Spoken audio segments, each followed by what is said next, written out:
I met the traveller. He came from distant lands and said to me, "In the distance, where the eternal silence guards the desert, among the deep sands lies the fallen statue of Oblamoc. From the half erased, the devil spits out an exorbitant flame, a desire to make the whole world serve him. The warrior is experienced.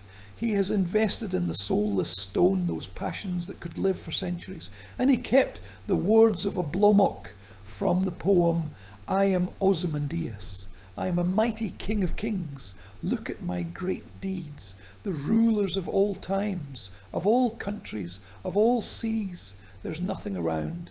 Deep silence. The desert is dead, and the heavens above it.' These are the lines of Perseus. This is his famous sonnet Ozymandias, which was published in London in 1818, and which many people know, but studying it in the history of British world literature very often think that this is an abstract experience of a great poet on the subject of antiquity. But in fact, this is an indelibly bright page of our history of Ramses the Great, because this sonnet was written by Shelley about the statue, fallen 21 metres high, Colossus, Ramses the Great, who admired travellers and pilgrims here in Viva, on the western bank of the Nile, in Ramesseum, in the late temple of our today's hero. The 13th century BC, this era is brilliant, incredible. We will talk about it in all details today. But before that, I will remind you that here, to the feet of these incredible witnesses of ancient times, the caliphs came here, the first Russian travellers came here, all those who tried to comprehend the essence of history came here to reach out through these incredible centuries in order to try to understand more deeply and seriously who such a person is. Unfortunately, in the early Middle Ages, the foundation of the statue was dug up, a huge block fell, and it was about him who received such a conditional symbolic name of Ozymandias in Greek literature. And he writes, Shelley, not suspecting that he glorifies Ramses the Great. An amazing shot is now in front of you. A huge thank you to the British Royal Foundation for providing a part of the pictures that you will see today, because this is another lost forever Egypt of the 19th century. And there is no place for tourist trails in this Egypt. There is no place for a tourist bus. There is no place for a stall where tickets are bought. And probably, yes, great archaeological discoveries have not yet been made. But in this Egypt, as in nothing else, a person, a traveller, a foreigner of that time could feel the greatness of the preceding centuries and the incredible power of time. It was time that the ancient Egyptians considered the main enemy of man and the gods. It was with time that they fought, dreamed of that lost golden century according to the legend in which the gods lived with people and where time did not exist. It was from this basis of Egyptian civilization that in the deep 3rd millennium BC, the call to conquer time by the power of name, and of course to conquer time by the power of creation, sounded. When we talk about Ramses the Great today, this legend is not only European, it is a legend that does not only belong to the golden pages of the history of the ancient world. At the end of the 13th and 12th centuries BC, when the 19th and 20th dynasties of the Egyptian kings ruled, many of them, after Ramses II, Ramses the Great, took this name Ramses during the coronation, and at some point it became a synonym of the name of the king in greatness, in incredible creations and amazing evidence that has come to our time there on the banks of the Nile. We literally turned around in this courtyard of Ramses.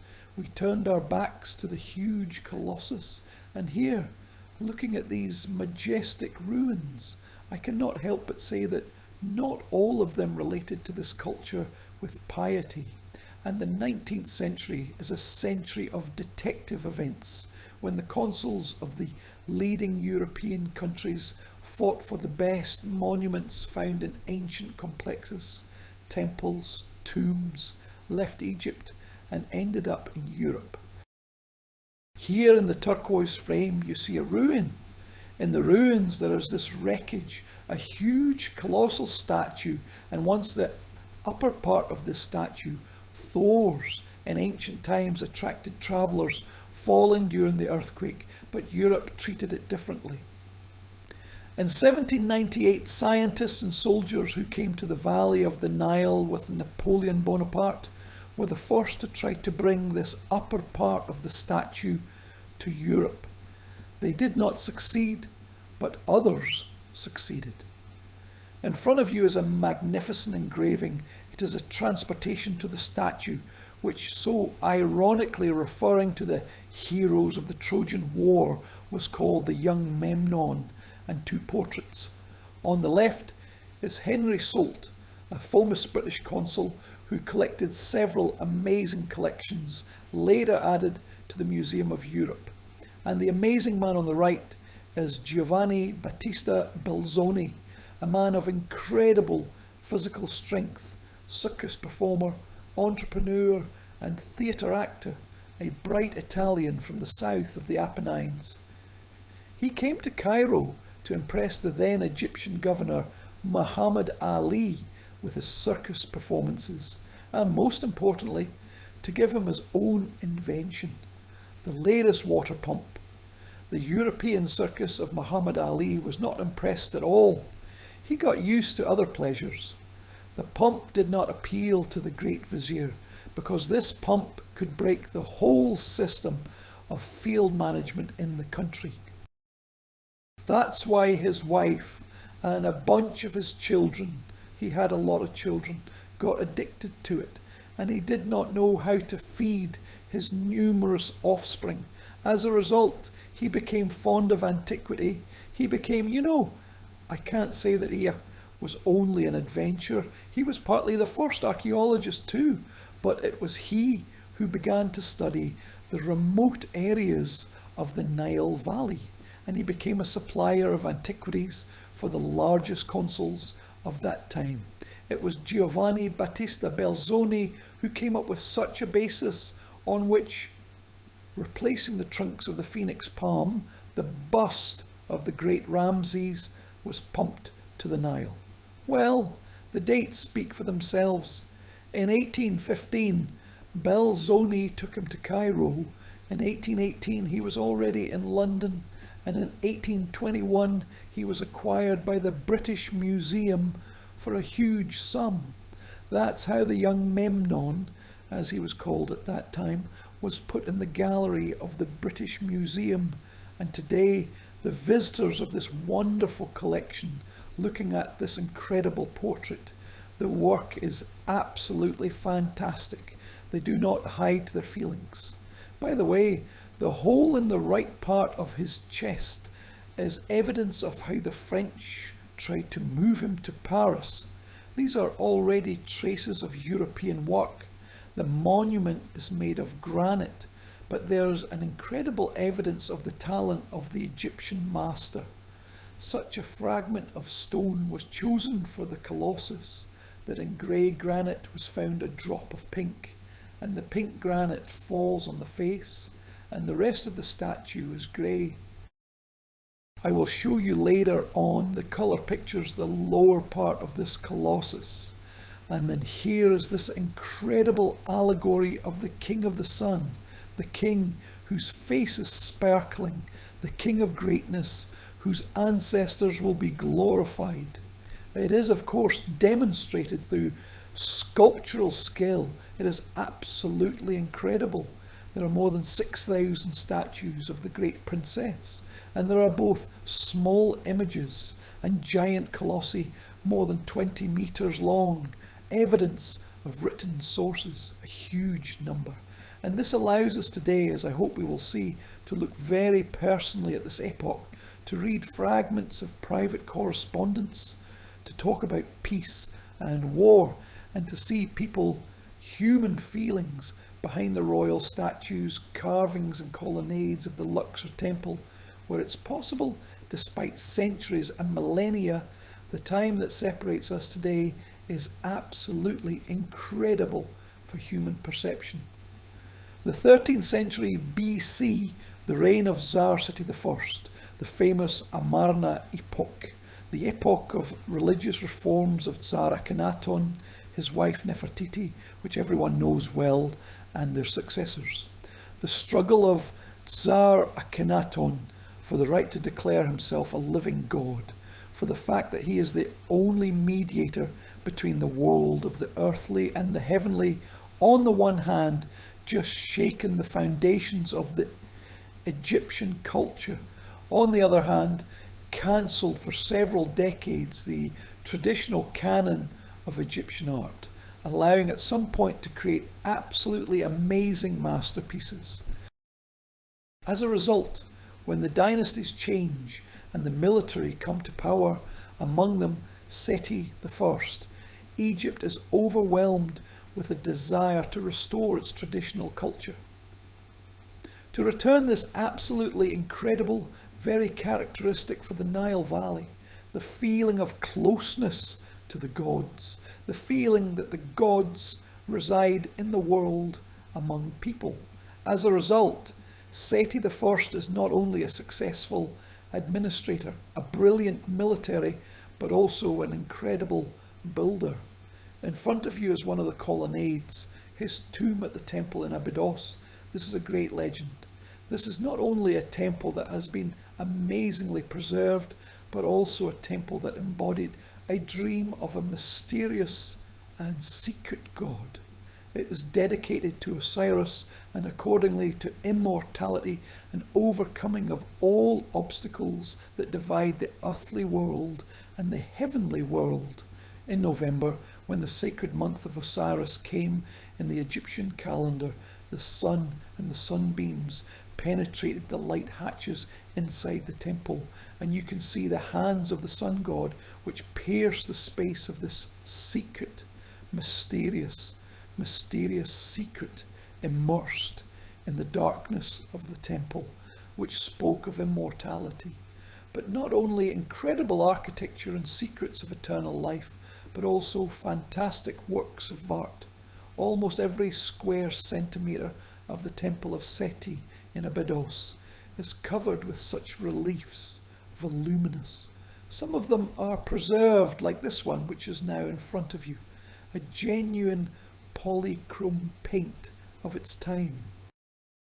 These are mineral paints. Nothing threatens them except moisture. Look at the elegance of the hands, the elegance of the finish. What absolutely incredible faces. In front of you is the goddess Zida, the wife of Osiris, the great mother protector. Seti sits here on her knees like a baby, like her son Hor, like her earthly son, whom she must protect from death. He has a dark red terracotta body and face. This is a traditional colour for the male body in Egyptian art. He is immortal, she is a goddess, so she has a golden face. Gold in ancient Egyptian art and an ancient Egyptian worldview symbolise immortality and immortality. Every fold of plaited clothing, fringe. I look at the incredible wig of the multi-layered goddess, which is decorated with the figure of the sacred neck, the great neret, the symbol of the mother goddess, and voluminous, incredibly jewellery hieroglyphs which glorify Tsar Seti, his good deeds, his incredible sanctuary, and the special way he calls the gods to return to the country after it was shaken by the religious reform of his predecessors. When the dynasty of Tsars and reformers at the turn of the 14th and 13th centuries BC began to decline at some point, apparently, with the support of state temples, a new family was chosen. Initially, the Tsar, whom we know as Ramses I, came to power. He was a deep old man, a famous military man. He even had a common name, Paramesu. From this Paramasu, those who know ancient Egyptian language understand what I'm talking about, a more ceremonious and sacred name. Ramses stands out. Ra, his creator. Ra, the god of the sun, and this Ra, his creator, gives a special connection between the Tsars who wore this name and the great god of the sun. Ramses I doesn't rule much, but he's chosen because at that moment he already has an adult son, Seti I, whom we're talking about now, and he already has a grandson, a very small one, the future Ramses II. The era of instability, religious perturbation, social contradiction should have been changed by the rule of a stable Egyptian military family. Because ancient Egypt is a story about stability, the absence of change. And here, of course, the presence of 3 generations of men in one family gave a guarantee that the next era would be an era of prosperity. In rather early years, Ramses I, Seti the first wife, and accordingly Ramses II's future mother, becomes this magnificent lady. The monument is absolutely exceptional. This is the main Egyptian monument and collection of the Museum of Gregory of Egypt in the Vatican. And once in Thebes, I'll show you later where, in the Hermesseum complex where we've already been, Ramses builds for his beloved mother, Queen Mutuia, which is now in front of you, a special sanctuary. And in this sanctuary, a grand porphyry colossus depicts her as the earthly incarnation of the goddess Mutuia. She has this absolutely incredible Scythian archetess in her hands. The wig depicts papyrus thickets from which she looks out like the goddess Hathor, like the goddess of love. And finally, look at the greatness. What an incredible figure this lady has. She too was of military origin. Her father Raya was the commander of the chariot troops, and her mother Ruya sang in the temple choir of the god Ptah in Memphis. But here's the problem. Apparently this marriage strengthened the throne under Seti, because all the elements of the military elite were thus consolidated around the throne. But Seti did not love his wife. We know this because in the life of Seti, the first, not a single sculptural image of Queen Mutuia was made. She is present in economic documents and political documents. It is known that she is the great wife of the Tsar, that she is the mother of the heir to the throne, but not a single statue. When Seti dies, a little less than 2 decades after his death, the cause of his death is unknown. An incredible era of happiness for his widow began. Ramses loved his mother very much. She was as divine as the goddess Mutuia during her lifetime. Such colossi, temples, diplomatic correspondence, court life. Moreover, based on separate evidence, we know that while the queen's mother was alive, numerous wives of Ramses the Great did not live very comfortably in the court, because she was the head of the women's house, and she in particular had the title of Tacha and performed the orders unconditionally. That's the title. The statue is amazing, and it seems that not only the sculptor, not only Ramses who ordered it, fell in love with it, but also the Emperor Caligula fell in love with it, who travelled during his reign on the Fibonacci. She shook him. By order of Caligula, the statue is transported to Rome. There it was awarded a special sanctuary in the gardens of Celestia, and later it was transported to the Temple of Cida of Rome. And already at the turn of the 17th and 18th centuries, the statue was found during excavations in Rome, already at the behest of the Roman popes, and this glory of the mother of Ramses became known again to the whole world. In the Egyptian texts, when there is a change of the king, traditionally there are certain formulas, certain rules, which say that the new king, the former heir to the throne, became the ruler. In those cases when the king is not quite legitimate, a huge number of additional texts appear, which once again assure that he is a real son of his father and mother, that he was supposed to be the heir to the throne. This excessive legitimization always shows that something is wrong. Here on the wall in Abydos, I'm sorry, I can't help but point out, look at the faces, it's absolutely incredible. Seti, the first himself, is depicted, and this little figure with a bow of youth stretching his hand forward in a gesture of pronunciation of words. This is Ramses, the heir to the throne. This is the future Ramses II. In these rooms, which are already completed during Ramses II, the connection between Seti and his son in another temple in Karnak, there is a carefully destroyed relief on which apparently was the elder brother of Ramses II, who was the original heir to the throne. We don't know what happened to this Tsarevich, but it is this unstable situation that forces Ramses to somehow emphasize his legitimate origin. The Lord of all things made me great when I was still a baby, before I became a Tsar. He gave me the land when I was in the egg. The nobles fell to the ground before me when I was proclaimed the eldest son, the heir to the throne, on the throne of God Geba. When my father appeared before the people, I was a child in his arms, and he said then about me, "Crown him so that I could see his beauty while I live with him." And then the courtiers came to put a double crown on my head, put his crown on his head. This is what my father said about me while he was on the earth. Let him rule this country, let him show his face to his people. So I was like the sun above the people, south and north under my feet. Here's a fragment of the great right inscription of Ramses II from Abydos. And here, literally in the first years, when the future Tsar already enters the throne, here appears the association of the Tsar with the sun. I was like the sun. This incredible passion for divinity, for comparing himself to the sun. It was typical for Ramses literally from the first years of his reign.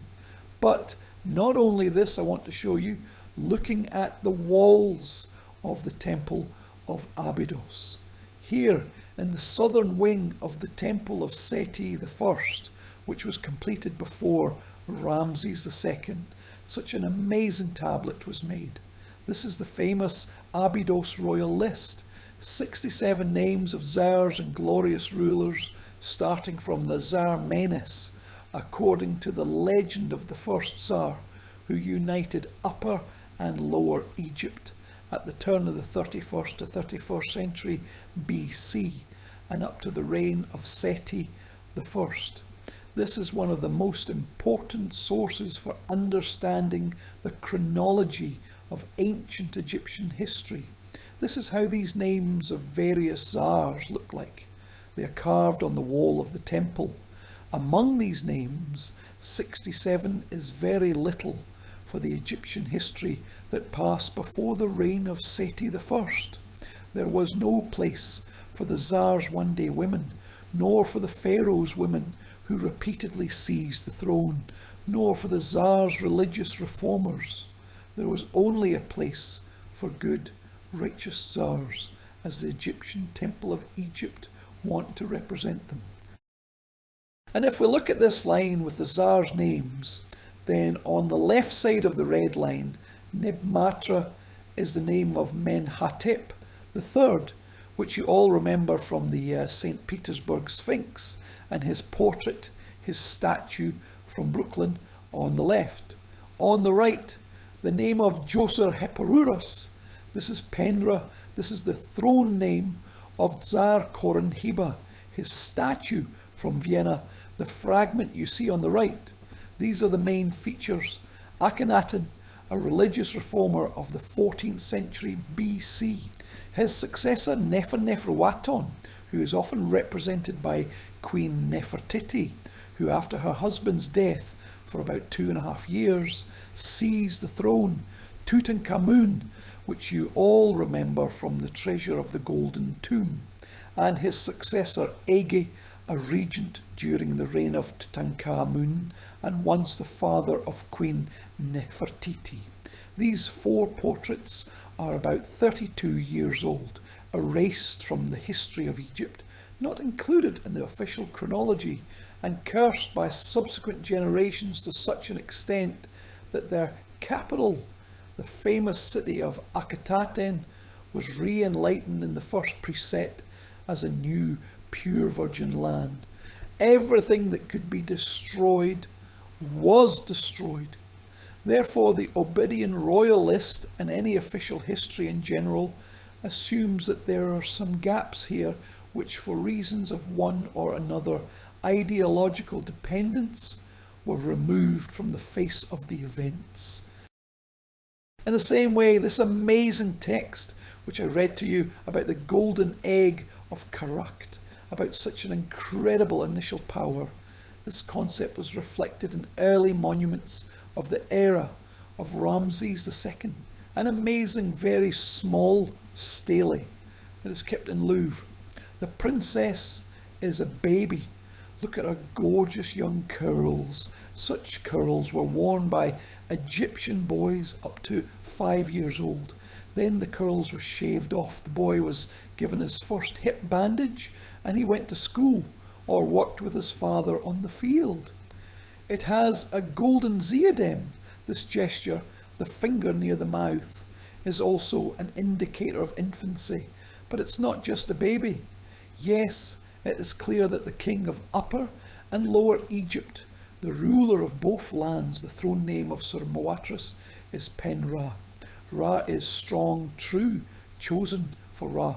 This is the throne name given to the pharaoh when he reigned with one of the 5 names of the royal title. At the bottom it says, "May he live," but it is shown, as it always happens in ancient Egypt, in a symbolic order. Look at the pillow on which he sits. Its shape is an ahead. These are the hills of the horizon, and his body is the sun, which rises from the hills of the horizon, the sun of the new day, the sun of the new kingdom, the sun of the new power. If we talk about rebuses, about riddles, then another early monument of the great prince is very interesting, which is in the collection of the Egyptian Museum in Cairo. This is a famous statue of a rebus. Let's look at it. So we have an image of a rebus, which is covered with its wings, a giant charon. This is one of the forms of the god of heaven, in the form of a sacred falcon. So on the head of the rebus, the solar disk, is Ra. The figure of the rebus, which also holds the finger in the mouth, is Mes. In his hand he holds the hieroglyph of the reed Su. Ramesu is his name. Thus in the temple, when a sculptural image is placed, the king is present not only through the visual program of his sculptural portraits, but also through the presence of the literal name. For us it is simultaneously his portrait and such a rebus when the personal name of the king is given in sculpture. The royal coronation is a system of rituals, incredibly ceremonial, beautiful. I will show only one fragment. I will spend just a few minutes of your time. This is the wall of Ramesseum. You see in the centre of Ramses II, who sits on the throne. To the left of him is Atum, the god of the evening sun. To the right of him is a graceful figure of the goddess Sishat, the goddess of letters, the goddess of mathematics and architecture, which was considered at the same time the mistress and keeper of the royal annals. In fact, there is another hand for her. There is also the god of wisdom. Look carefully at the large fragment. This is the hand of the goddess Saishat. The fact is that behind Ramses II, a giant heraldic tree is depicted. This is Eshed, the great temple of Perseus. According to legend, at the time of the coronation, on the leaves of Perseus, the gods write new royal names. And here this difference between the personal name and the throne is very great, because Ramses is the name that was given to him by his father and mother. And this Usermatrositapenra is not just a name, but a blessing, a wish, a paradigm that is given to him, what he should be like. He should be chosen for Ra. He should embody the power of the true law. That is, this is the name that was the temple, and accordingly was such a wish to the king, what he should be like during his reign. The ceremony was very important. I will allow myself to digress a little. In the 12th century BC, one of his distant descendants, Ramses IV, there was also a very difficult situation in the ascension to the throne. And then an amazing story was invented when the king entered the temple of the god Ra in Heliopolis, where the great heavenly Perseus grew, and suddenly everyone saw that all the leaves of the tree were covered with his names.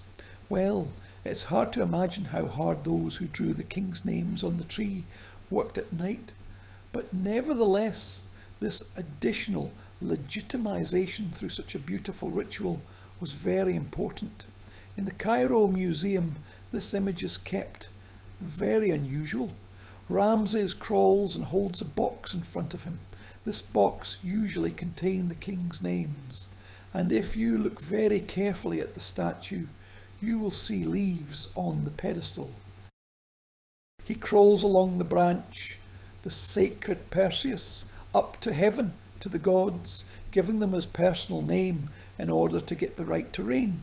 And finally, in this era, certain episodes of the royal coronation took place here, between the legs of the great Sphinx Giza. I remind you that this is the 26th century BC Ramses XIII. Ramses is divided into 13 centuries, and this is a grandiose image, 20 metres high. And here, between the legs of the great Sphinx Giza, a special sanctuary was built. It was called Setepet, the chosen one, and there were the final episodes of the royal coronation. Unfortunately, when the Italian archaeologist Giovanni Caviglia found this sanctuary, on the one hand, he described it in great detail and imagined that on the altar there was a petrified ashes of the last victims brought to the Sphinx in Roman times. This is absolutely amusing. And on the other hand, Caviglia sawed the walls of the sanctuary with a saw and other necessary tools. Today, they are kept in the Louvre. This is one of the walls of the former sanctuary, and you see here on the right the figure of Ramses II, who worships the great Sphinx Giza, who is perceived here as the father and patron of the royal power, as the great sun god, as the keeper of the past centuries, and as the keeper of the power of the ancestors, which during the coronation should have been given to Ramses, who at this moment, according to the Egyptian representations, receives a double nature. It includes the figure of the god Hora, the great god of royalty, the golden falcon, and after that the king, as a being uniting the earthly and heavenly nature, becomes the axis of the Egyptian world. He becomes the intermediary between the earthly world and the heavenly world. It is very interesting that the separate evidence of this epoch allows us to see a little bit of the human side as well, not only the great Sphinx Giza and its coronation. A fragment of the painting from the tomb of a courtier named Natamon depicts Ramses II in mourning for his father. He is not shaved. It's the same image. Yes, you see here a macro shot, And this worship of the deceased father, the previous king, was a very important episode in the administration of each ruler, because after the coronation, the first royal decree is the establishment of the posthumous cult of the previous king. The second royal decree, the Western mind is always surprised, is the beginning of the construction of its own tomb. The construction of the tomb would take many decades if it was a massive complex, and that's why here it was not so much about the earthly life, but about the eternal life. Literally in the first years of the reign, there in Abydos, not far from the great temple of his father, Ramses II built his own temple. Unfortunately, it was badly damaged by travellers in the 19th century because everyone liked juicy, bright, insanely beautiful reliefs. As a result, I can name 1.5 dozen museums in Europe where parts of this temple are located. By the way, one relief is stored in the basement of the State Museum of the Arts of Pushkin in Moscow. We also have a relief from there. These are the first evidence of the temple structure. I won't go into the structure of the temple and into its logic. I'll just show you with what a reverent feeling the masters depicted a very young pharaoh. Here he is with this red sunlight on his face in the parades. Look at the beautiful holes on the chin, folds on the neck. That is despite the fact that this is a canonical temple relief, a temple that has recently rusted away from the era of religious reforms and has also become famous for its artistic search. It gave this incredible art of the first years of the Ramses. This is a relief from this temple, which is stored in New York in the Brooklyn Museum. At least something still remained on its walls, and the journey through the temple of Ramses II in Abbadosia should, it seems to me, always cure a stranger of monochrome perception of the architecture of antiquity. We love white porphyrin. We love the sandy golden colonnade of Egyptian temples. Everything was different. Look at the colour. This is not a restoration. This colour is just preserved. These are mineral paints. These are ochre, copper oxides, various other pigments. And here the god Hor with the head of a falcon puts on the king's crown, and you see the gods share with the kings. I will not describe the whole costume, but look how beautifully the body of the king shines through the veiled tunic, because there are hip bandages, incredibly beautiful breast pads in the form of golden falcons, magnificent ribbons of different colours. But this is the game of plated linen and royal leather. It, of course, gives out an incredible talent here. Unfortunately, without the famous masters who created this sacred sanctuary. Another very interesting relief is the image of a sacred golden cow. The cow was, as you remember, a sacred animal of Hathor, the goddess of love and heaven, and at the same time a supplier of divine milk. Even the king could drink the milk of the great goddess in the guise of her sacred cow only a few times. The first time was immediately after birth, because the cycle of life was launched in it. The second time was during the coronation, and the third time his lips were smeared with sacred milk after death to gain eternal life, since the great milk of the goddess gives immortality. And here, on the one hand, on the reliefs in Abydos, the king is still very young, only involved in these sacred rituals of the Egyptian religion, and on the other hand, something completely special, because this is a sacred boat in which Ramses himself swims, and he swims in its centre. And moreover, if you look closely, he has, in addition to the traditional boar nemesis around his ear, such a large ram's horn. This is the horn of the highest divinity. Since the first years of his reign, Ramses has ennobled himself. It is from this horn around the ear, which of course was on both sides, that the image of the ennobled kings will be born, which later in the 4th century BC Alexander the Great will take to arms. 2 horns will be added to his helmet, and in Central Asia he will be known as Zulkarnain, Alexander the Two-Horned, and all this in fact goes with its roots here to ancient Egypt. Magnificent plastic relief, painting, and 2 goddesses, Merid, the goddess of music, and the sun. It is curious that we often come to this understanding that modern Egypt stands on that ancient Egypt. This is the first courtyard of the temple of Ramses II, and there, literally 20 meters from the temple, is a modern residential village, Al-Arab Al-Mutfuna, one of the largest villages of Abydos, which literally comes to the temple of the 13th century BC. Everything I'm saying now can be supplemented or changed by the discovery of new sources or the data of archaeology. Imagine that this temple was built, and these are the first years of the reign of the king.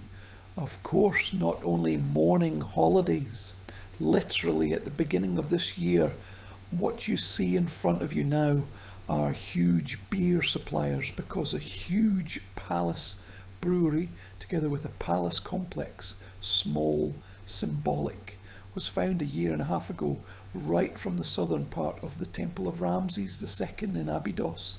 So these huge beer vessels are evidence of the Thea holidays that were marked in the ascension to the throne.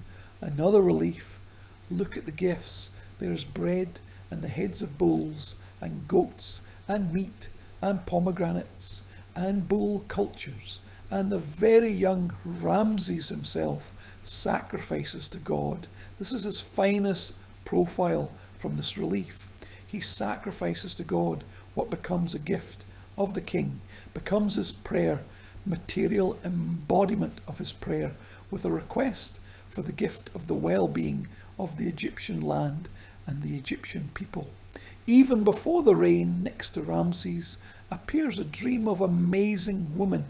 Seti was very smart, his father was amazing, and in order to consolidate the Egyptian society once again, he finds for his son wives who rose up to different opposing groups of the Egyptian elite.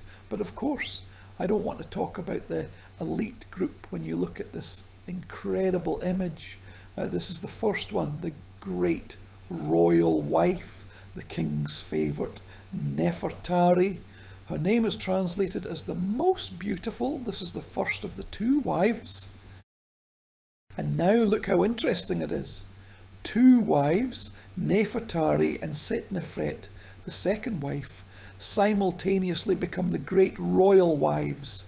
But while the Queen Nefertari was alive, the Queen Setnefret had no chance on the sculptural image, only the mention in the texts. We even look at this incredible carved beauty which is here in the Luxor temple. We'll see a shot from the statue later, you'll understand what it is about. Actually, this is her husband's leg. It touches the giant leg of his husband, of his Colossus. And here is a great royal wife, their favourite, the ruler of both lands, Nefertari, the beloved goddess Mut. The plastic sculpture here is incredible, literally shining cloth with these long ribbons and a large set of fur, a parade set of the great royal wife. Her image, an incredibly preserved polychromy from her tomb. Nefertari's tomb is a legend, we'll talk about it in a few minutes. Here, this is the statue. 2 entrance columns of the first courtyard of the Luxor temple, but nevertheless for the queen, this is an image of colossal status. And there are many curious evidences that Ramses loved his Nefertari. Not so long ago, a separate lecture was read about her, about Nefertari, the wife of Ramses the Great, but I'll tell you a little bit about it anyway. If here in the Luxor temple which was dedicated to the life force of the king in ancient times, it occupies such a subordinate position. Then in some other monuments, Ramses respected it. Well, first of all, she was a great priestess. Pilon Ramaseuma, you see here the holiday of harvest, the holiday of god Nina. With a golden sickle, Ramses cuts off the first snop of the newly born bread and a huge white bowl, which was a symbol of fertility, walks here in the fields in simple priestly attire. Nefertari appears from above. She has a laconic, straight, priestly dress, very ancient in its form, and a simple three-part wig. Pay attention to the very strange form in which her palms are bent. This is the famous dance of castanets. She beats castanets. Dances, that is, she's a great priestess, accompanying her husband Ramses during the sacrament. Apparently she was really very good. Cairo Egyptian Museum, apparently, her image with her eldest son, who became the mother of the heir to the throne. His name was Amen Herhepeshef, Amon Natdisnitsi. And here, accordingly, as soon as the queen gave birth to the son of the heir, she became not just his mother, she became a person of a very special sacred status. And here, I will say for the first time what we will repeatedly come to. Ramses II ruled for 67 years. The last one was in 1967. He survived 12 of his eldest sons. His 13th son, Bernimta, will become the next king. He survived all his wives. At the end of his life, he was revered as the golden soul of the sun god. And imagine, because the Egyptians did not live long, 35 years is in general such a common lifespan. Imagine that two generations of Egyptians grew up under the same king, who was for them absolutely incomprehensible, eternally alive in the literal sense. This is the word of God. Although, as you and I will see, I'm running ahead. At the end of my life, it was a very wise old man for 90 years with a huge number of diseases, almost without teeth. He was very sweet. We look at the mummy, we see some passions of a person, but it's too early to talk about it, because there are people who inspired the artist to absolute masterpieces. They suffered very much from what we call posthumous curses. That is, someone did not love them, destroyed the sculptural group. This is Mr. Nat Min, who was a major military leader of the Luxor Museum, and look at his wife. Apparently this is the mother of Queen Nefertari. This is the great temple singer Inuya, a wig. Her eyes are incredibly underlined with cosmetic lines. What kind of body she has, what kind of hips she has, what kind of belly button she has. She has an amazing Menat necklace, a necklace of a high priestess in her hands. That is, this was the mother of the great wife of the Tsar. Nevertheless, Nefertari was close to the Tsars, to the reformers of the Amar era. That is, she was of this kind. Nefertari's wife and Setnefert were from the military nobility. The two principles that always opposed should have been united under the power of the princess. This image of the great priestess Inuya is one of the great monuments of Egyptian art, and for many years it is a masterpiece of the Egyptian Museum in Cairo, and now it is kept in Sharm el-Sheikh in the Archaeological Museum. Of course, it has no place in Sharm el-Sheikh, to be honest, so that tourists can see them. This is proof of how Nefertari loved Ramses, because unlike many other Tsars, she received not only everything she wanted, she received her own peaceful rock temple. Moreover, here, when you look at the facade of a small temple in Abu Simbel, this is the very south of Egypt, This is the border with modern Sudan. We will come to Abu Simbel later. There are huge 6-metre colossi symmetrically located on the sides from the entrance. By the way, who sees well here at the entrance? I just saw a person. This is a lucky shot because you can see that these are gods, not people.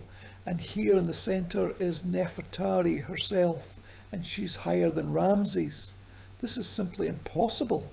Ramses himself flanks her on the sides. And if we look at the inscriptions on the vertical ones on which the facade is divided, then the second vertical there is written what every Egyptian queen, Nefertari, the one for which the sun rises. This is the one for which the sun rises. No other great royal wife. Inside this temple, it goes deep into the rocks. There's an amazingly beautiful image. This is her in the image of the star Sirius. She is divine like the star Sirius. The star Sirius Kepirit in Egyptian mythology is the sacred star of the goddess Isis. Therefore, on the right is Isis herself, the great mother of God. On the left is the Kador of the goddess, the ruler of Ipshek. Ipshek is a sacred rock where this temple was carved. They crown her, giving her immortality. She did not live so long. She saw Abu Simbel in the stele of the royal governor of Nubia. There's a story about how a huge royal flotilla arrives. Ramses, Nefertari, the eldest daughter and sons, but for unknown reasons, soon after the visit of Abu Simbel, one of the most famous beauties of the ancient world, leaves his tomb. And here, and it is the tomb, as it is not surprising, makes Nefertari a legend. Before you know the Valley Tsaritsa, this is the southern part of the Favan necropolis. And there, in the left part of the frame, there is a gorge, which was perceived as the mother goddess Lona. There were annual rituals associated with immortality, and here around it all, in a huge number of tombs of royal wives, royal children, and very high-ranking noblemen. The blue arrow on the right shows the fortified entrance to the famous tomb of Nefertari, the absolute legend of the Favan necropolis. This is something that not a single photo conveys at all. I have been to Nefertari many times. I showed it myself many times. And still, because this game of colour, shape and volume, because in fact these are not paintings. These are very thin painted reliefs which give volume. This is just something incredible. 2 tiers of a rather small tomb.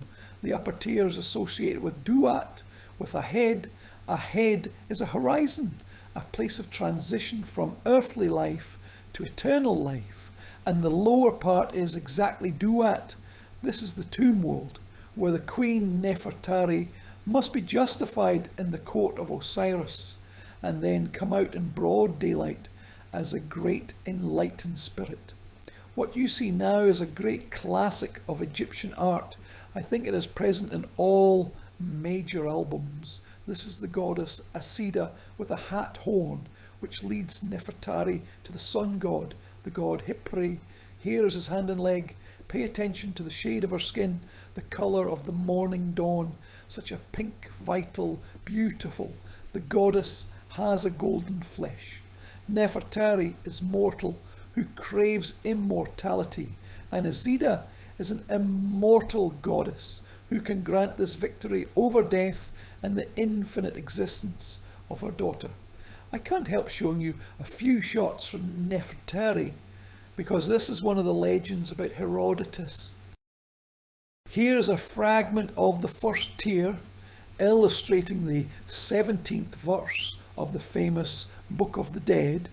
Here, Nefertari plays the Senate, he plays the chess, and you can see that there is no second character behind the board. The second character is Fate. She plays with fate and has the right to pass into the afterlife because she plays inside this canopy, which is called the Sac Nature, a divine canopy. This is what was built over the entrance to the tomb. And here is her bat. Her soul flies to the portals of the new world. She worships the gods of the horizon and so on.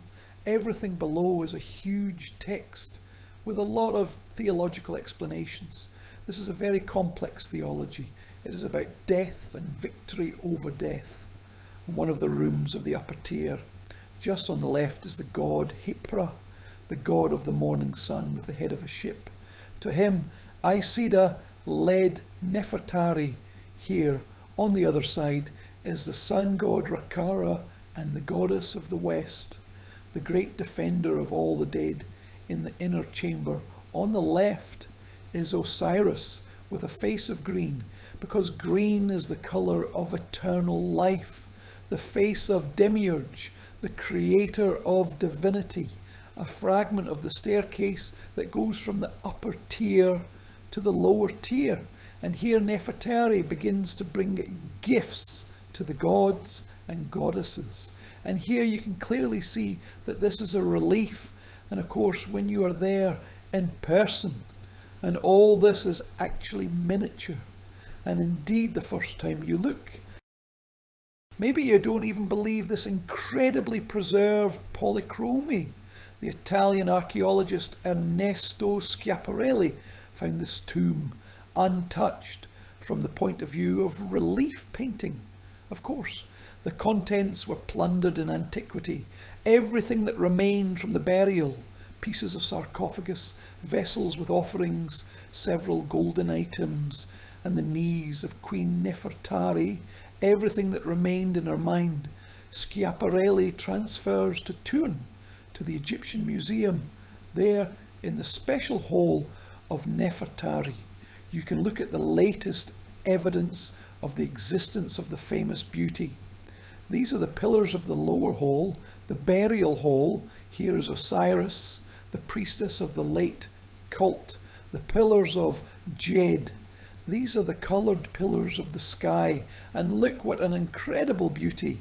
Here again Isida, the ruler of the sky, stretches the symbol of eternal life to the nostrils of Queen Nefertari, so that through breathing she would gain immortality. And in such masterpieces it is necessary to look at such things for a long time. Being there, I think that the Egyptian Museum of Tourism should put a monument to me for advertising. But look how she is tied up under the breast, how this plated linen is shown. And I can't help but show this fragment. This is the hand of the queen, the hand of the goddess. Look at the bracelets on the hand of the queen. This is completely unofficial art. Most likely the artist saw the queen, and here they depicted silver bracelets with the eye of a choir, with a protective amulet of immortality. And here is an amazing combination of long fingers according to the canon of Egyptian art. The queen on the left and the goddess on the right, which is actually an illustration of her way to eternal life, her way to immortality. When Nefertari dies, a sculptural image of the same Nefertari appears, who in fact all these years was also a great royal wife. She came from the family of the head of Khorram Heba. She also gave many sons and daughters to Ramses, and it was her son Merneptah who would be the 13th son of the queen after Ramses' death. Before you are two monuments. This is not part of the same thing.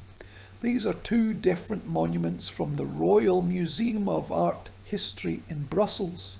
Here is the lower part of her statue. Look at the work. It's absolutely fantastic, although it's not the most ceremonial monument. But again, the movement of the body, muscles, stomach. This is a plastered linen.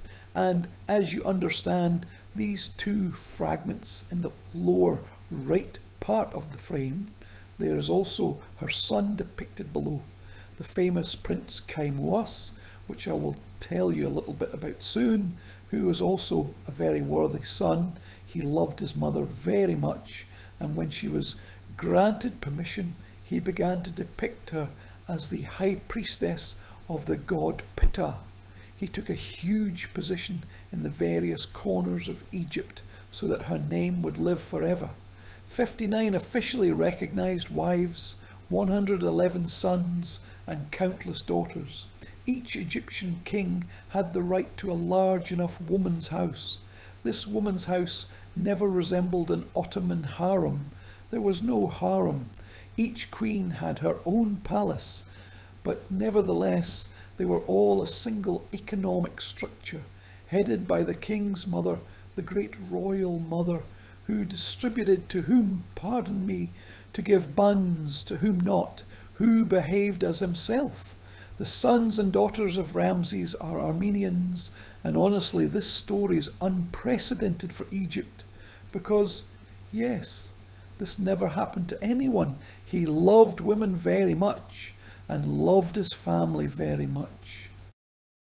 In Abydos, in the temple of his father, on the wall of one of the first courtyards, this is the procession of sons, and then in the temple of Ramses, they appear everywhere. Sons, sons, sons.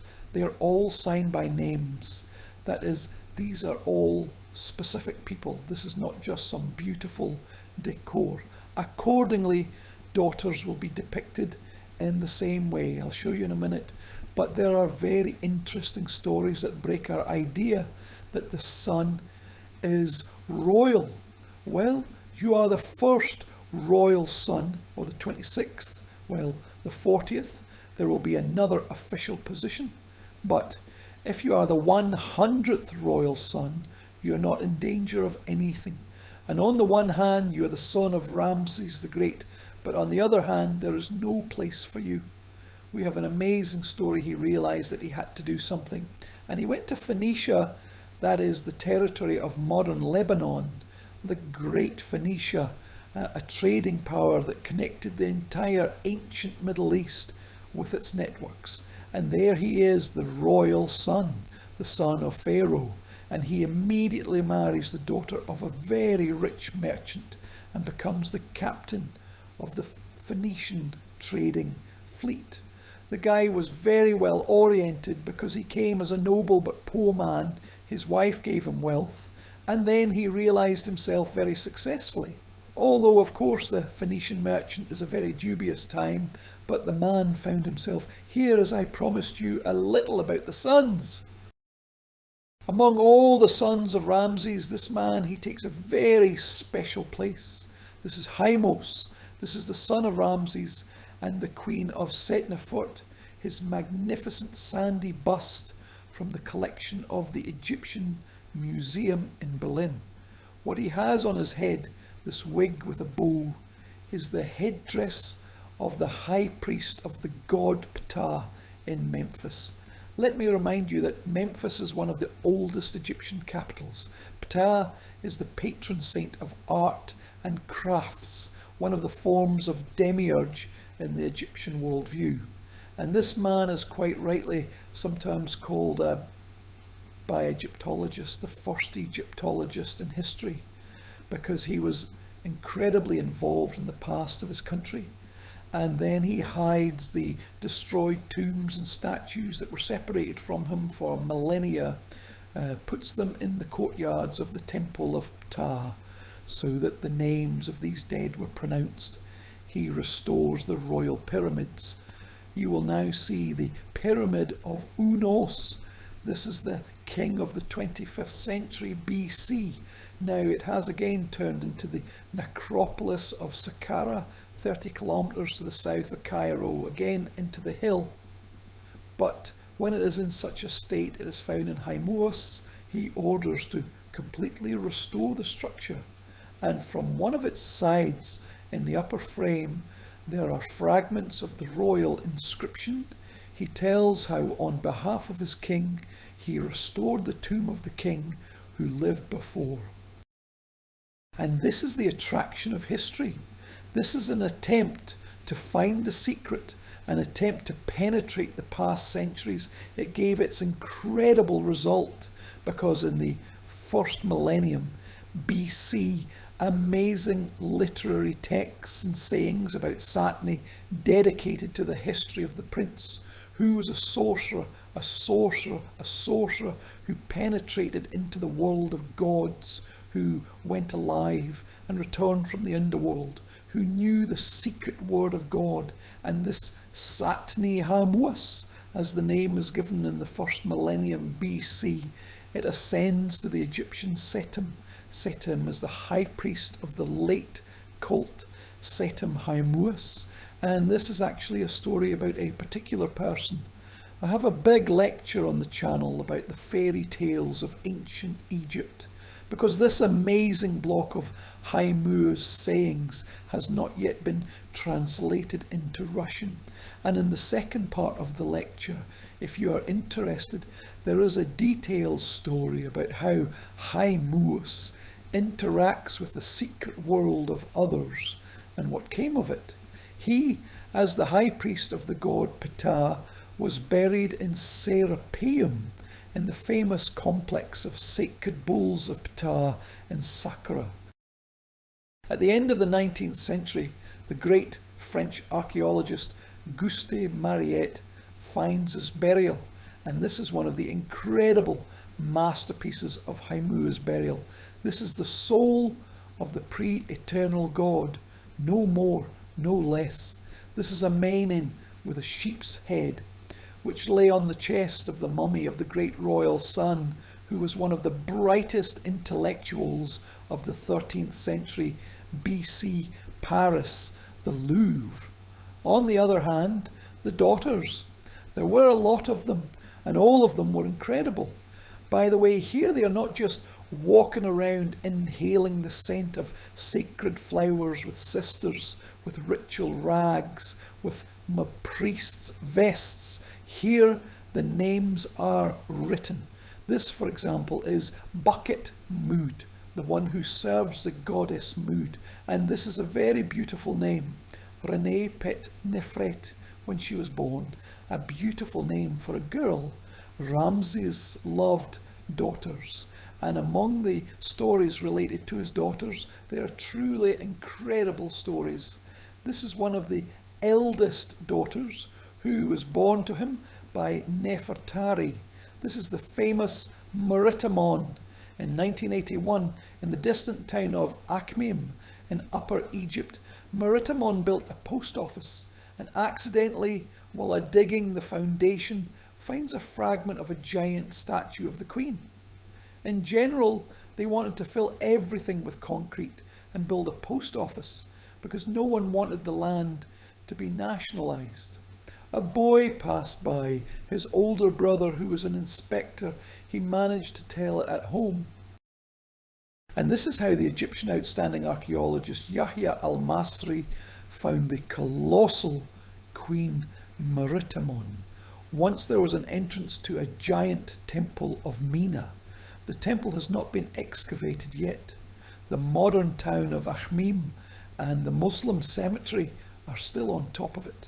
And the Queen became one of the most amazing and colossal images of Ramses' daughters. Ramses himself stands next to her, and if Meritamen has been on his post office for a long time, then Ramses, who was overthrown in the Middle Ages, split into 6 fragments, and only at the beginning of the last year he was assembled into such a single colossus. This is a January frame. Pay attention, here under the figure of his daughter, this is his friend Dima. I took this frame on purpose because, yes, the great royal daughter in the parade dress of the Queen. No, I'll tell you right away, this is not their Naton. Ramses II was a decent man. He did not have consummated marriages with his own daughters.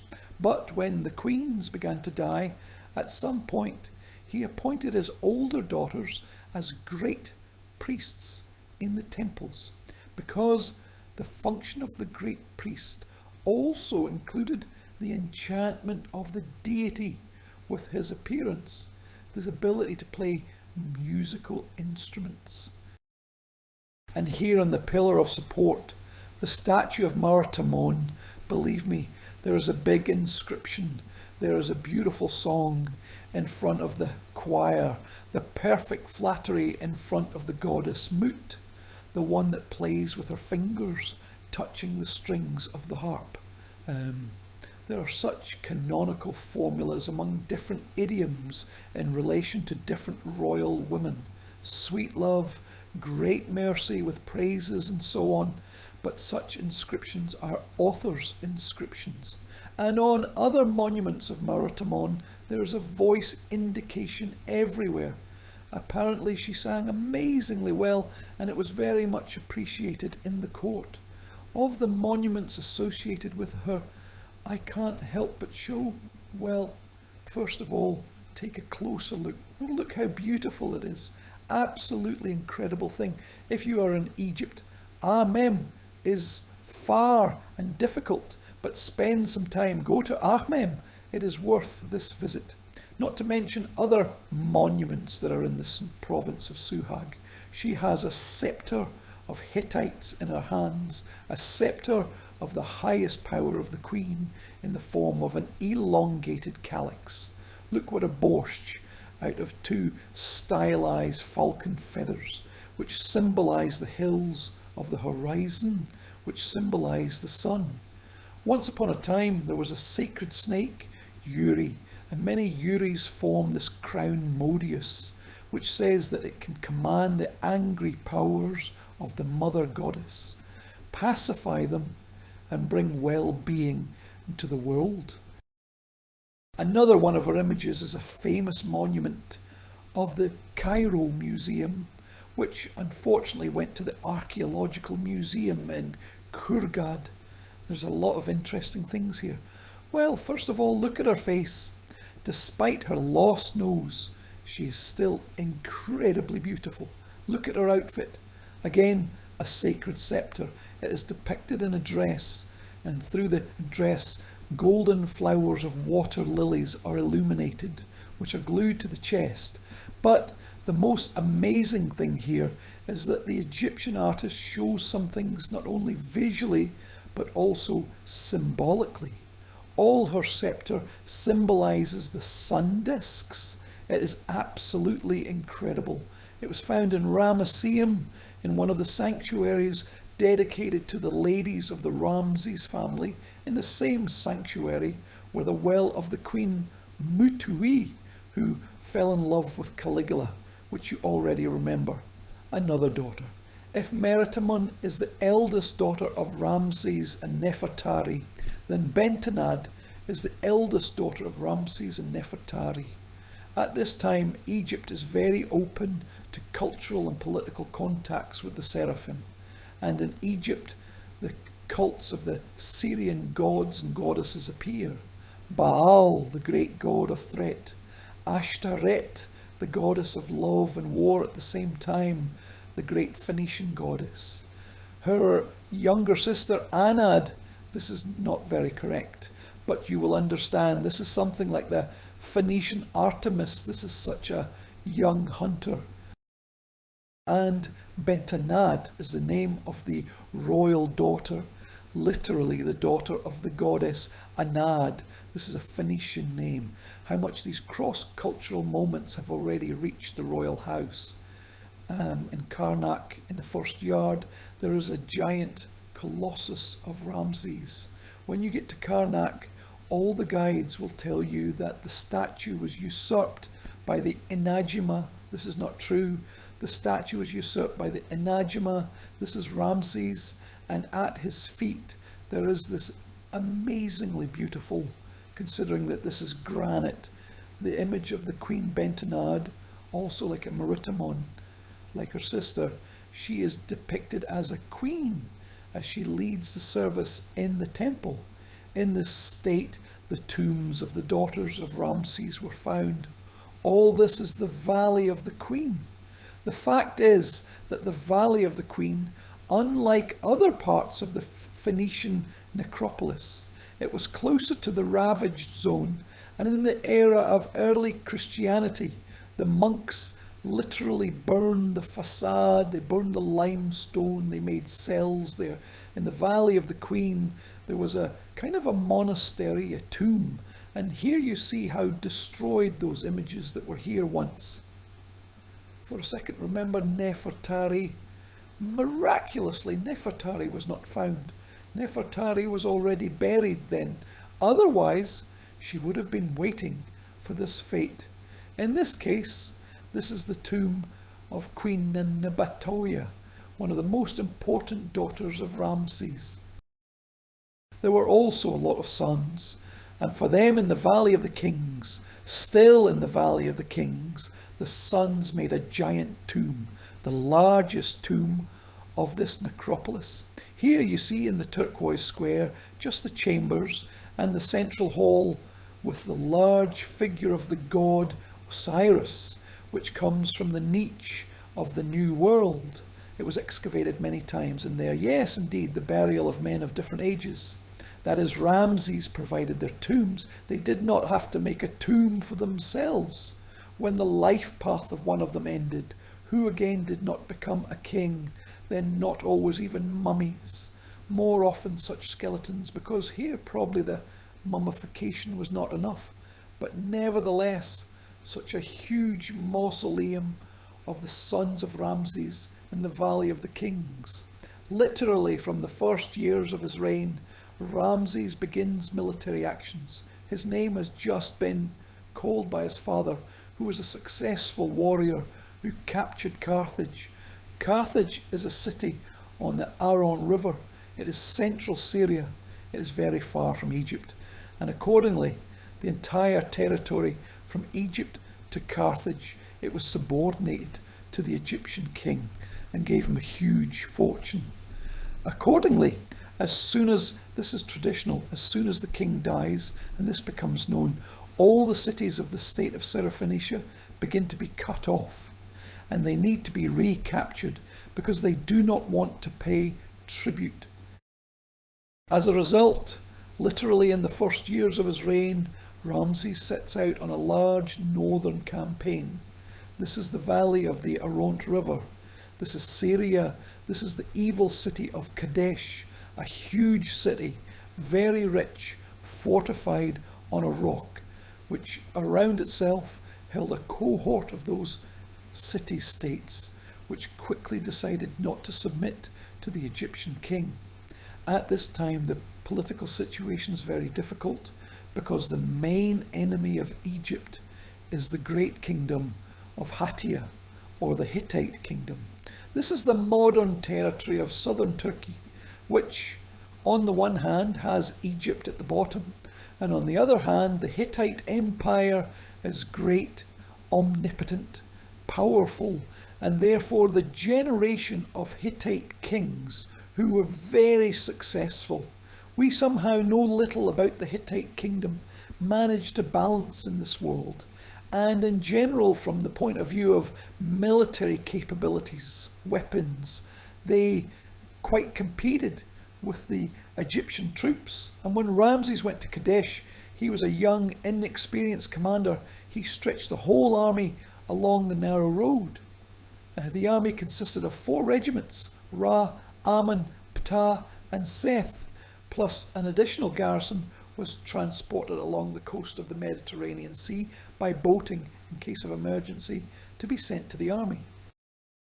The Hittite king Muwatalli was a cunning man, and he sent 2 Bedouins to Ramses, who were very successfully captured, beaten with sticks on the heels, a traditional Egyptian torture and punishment. And of course, the Hittite king Muwatalli, and the Egyptian texts at this moment are contemptible. He was afraid of his majesty Ramses. He went far to the north of Syria, and Kadesh was unprotected, and Ramses believed him, and he stretched the whole army along the narrow road, going almost alone at the head of his army. He was a very brave man. We know about this from many sources. He came out of the cliff to the valley of Oronta in front of the city of Kadesh, And not only did he see thousands of Hittite troops in front of him, but he also saw detachments which went behind him and took these first two huge Egyptian regiments, like the army of Ramon and Ra, in their clutches. The battle at Kadesh is the most impressive and the most terrible for Ramses' military experience. Natural images on the walls of the Egyptian temples show the undisputed victory of His Majesty, and it couldn't be otherwise. You see here on the drawing, Ramses is riding on a chariot. It's absolutely incredible here. The dump is practically destroyed. There is the city of Kadesh, a fortified fortress surrounded by the waters of Oronta. You see this environment here, and this war, this battle almost became the last for Ramses. He was saved by two things. He was saved by an incredible personal bravery and the fact that he was not abandoned by the personal guard. And curiously, the Egyptians were actually very impressed by this event, because on such battle reliefs, and there are many of them in different temples of Ramses, there's even a fragment of the conversation, Ramses and his cradling Mena. And Mena says that you need to run. And there is mentioned a certain swamp, one of the fragments of Oronta, which can be crossed, and they knew it. And Ramses reacts to it with absolute anger. He says that the king will never run from his army. And in addition to official reports and various political texts, such very propagandistic, an incredible thing appears. The poem of Pentor appears. Pentor is a poem to which the creation of this text is attributed, and this is a literary text, an epic, which tells about the Battle of Kadesh and speaks of the miracle to which Ramses attributed his victory. And then he called His Majesty. What happened, my father, my Amun? Did you really forget your sons, father? Did I do that without your knowledge? Do I not go and do not stop at your will? Have I offended your predestination? What is your heart, O Amun, these unknowing Asians, God? Did I not build for the Lord many great monuments? Have I not filled the courtyards and churches of your slaves captive in foreign countries? Have I not built temples for you for 1,000,000 years, and not refused any good of mine in my will? I gave you to all the countries to provide your altars with offerings. I gave you an immeasurable amount of cattle and all flora and fauna. I did not put down my work to decorate your sanctuary. I erected great pylons for you and raised high masts for flags. I delivered you obelisks from Elephantine and myself accompanied them to your temple. I equipped the ship for great greenery for the Mediterranean Sea to deliver you products from foreign countries. And what will they say now if something bad happens to your humble features? Be merciful to the one who relies on you and to the one who cares for you by the attraction of the heart. I call to you, Father, my Omon, surrounded by countless enemies whom I did not know, when all foreign countries rebelled against me, and I was left alone, and there was no one with me, and my army left me, and my obelisks turned away from me. I shouted to them, but I did not hear any of them when I called. And I realized that Omon is more benevolent to me. Millions of warriors, hundreds of thousands of obelisks, 10,000 brothers, children, encircled by a single heartbeat. Omon does more than many things, unilaterally. I came here at the behest of your Omon. I did not act according to your characteristics. So I appeal to you with a prayer from the limits of foreign lands. And my voice is heard to the city of Armanto. And Omon came when I called to him, and he spread his obelisk to me, and I entertained him, and he was behind me and in front of me at the same time. And he shouted to me, I am with you. I am your father. My obelisk is above you. I am more benevolent than 100,000 warriors. I am the Lord of victory, loving, kind. This miracle of the Battle of Kadesh was described many times in less than equal terms. It is a court poem. But Ramses said that at some point Omon stood behind him, that is, something appeared behind him in the obelisk that began to protect him. Now I will show you fragments of the Battle of Kadesh. This is the relief of the outer wall of the Temple of Abydos. These are the Hittite troops, the characteristic shaved forehead, the hair left behind. These are all Hittites. This is Oront filled with blood, horses, dead bodies. This is absolutely amazing. I show you the fragments on purpose, because everyone is looking at the battle scenes. Aha! I saw, yes, here's Ramses on a chalice. He defeated everyone. It is necessary to look at the details. Look at the last breath of this Hittite warrior who lies in the river. Amareus, judging by the hairstyle and beard, is a dead horse. Everything is in the rivers of Oront, and in Abu Simbel, in the large temple of Ramses, in which we will come soon, this amazing image appears. This is an illustration not just of the Battle of Kadesh. This is an illustration of the Kadesh miracle.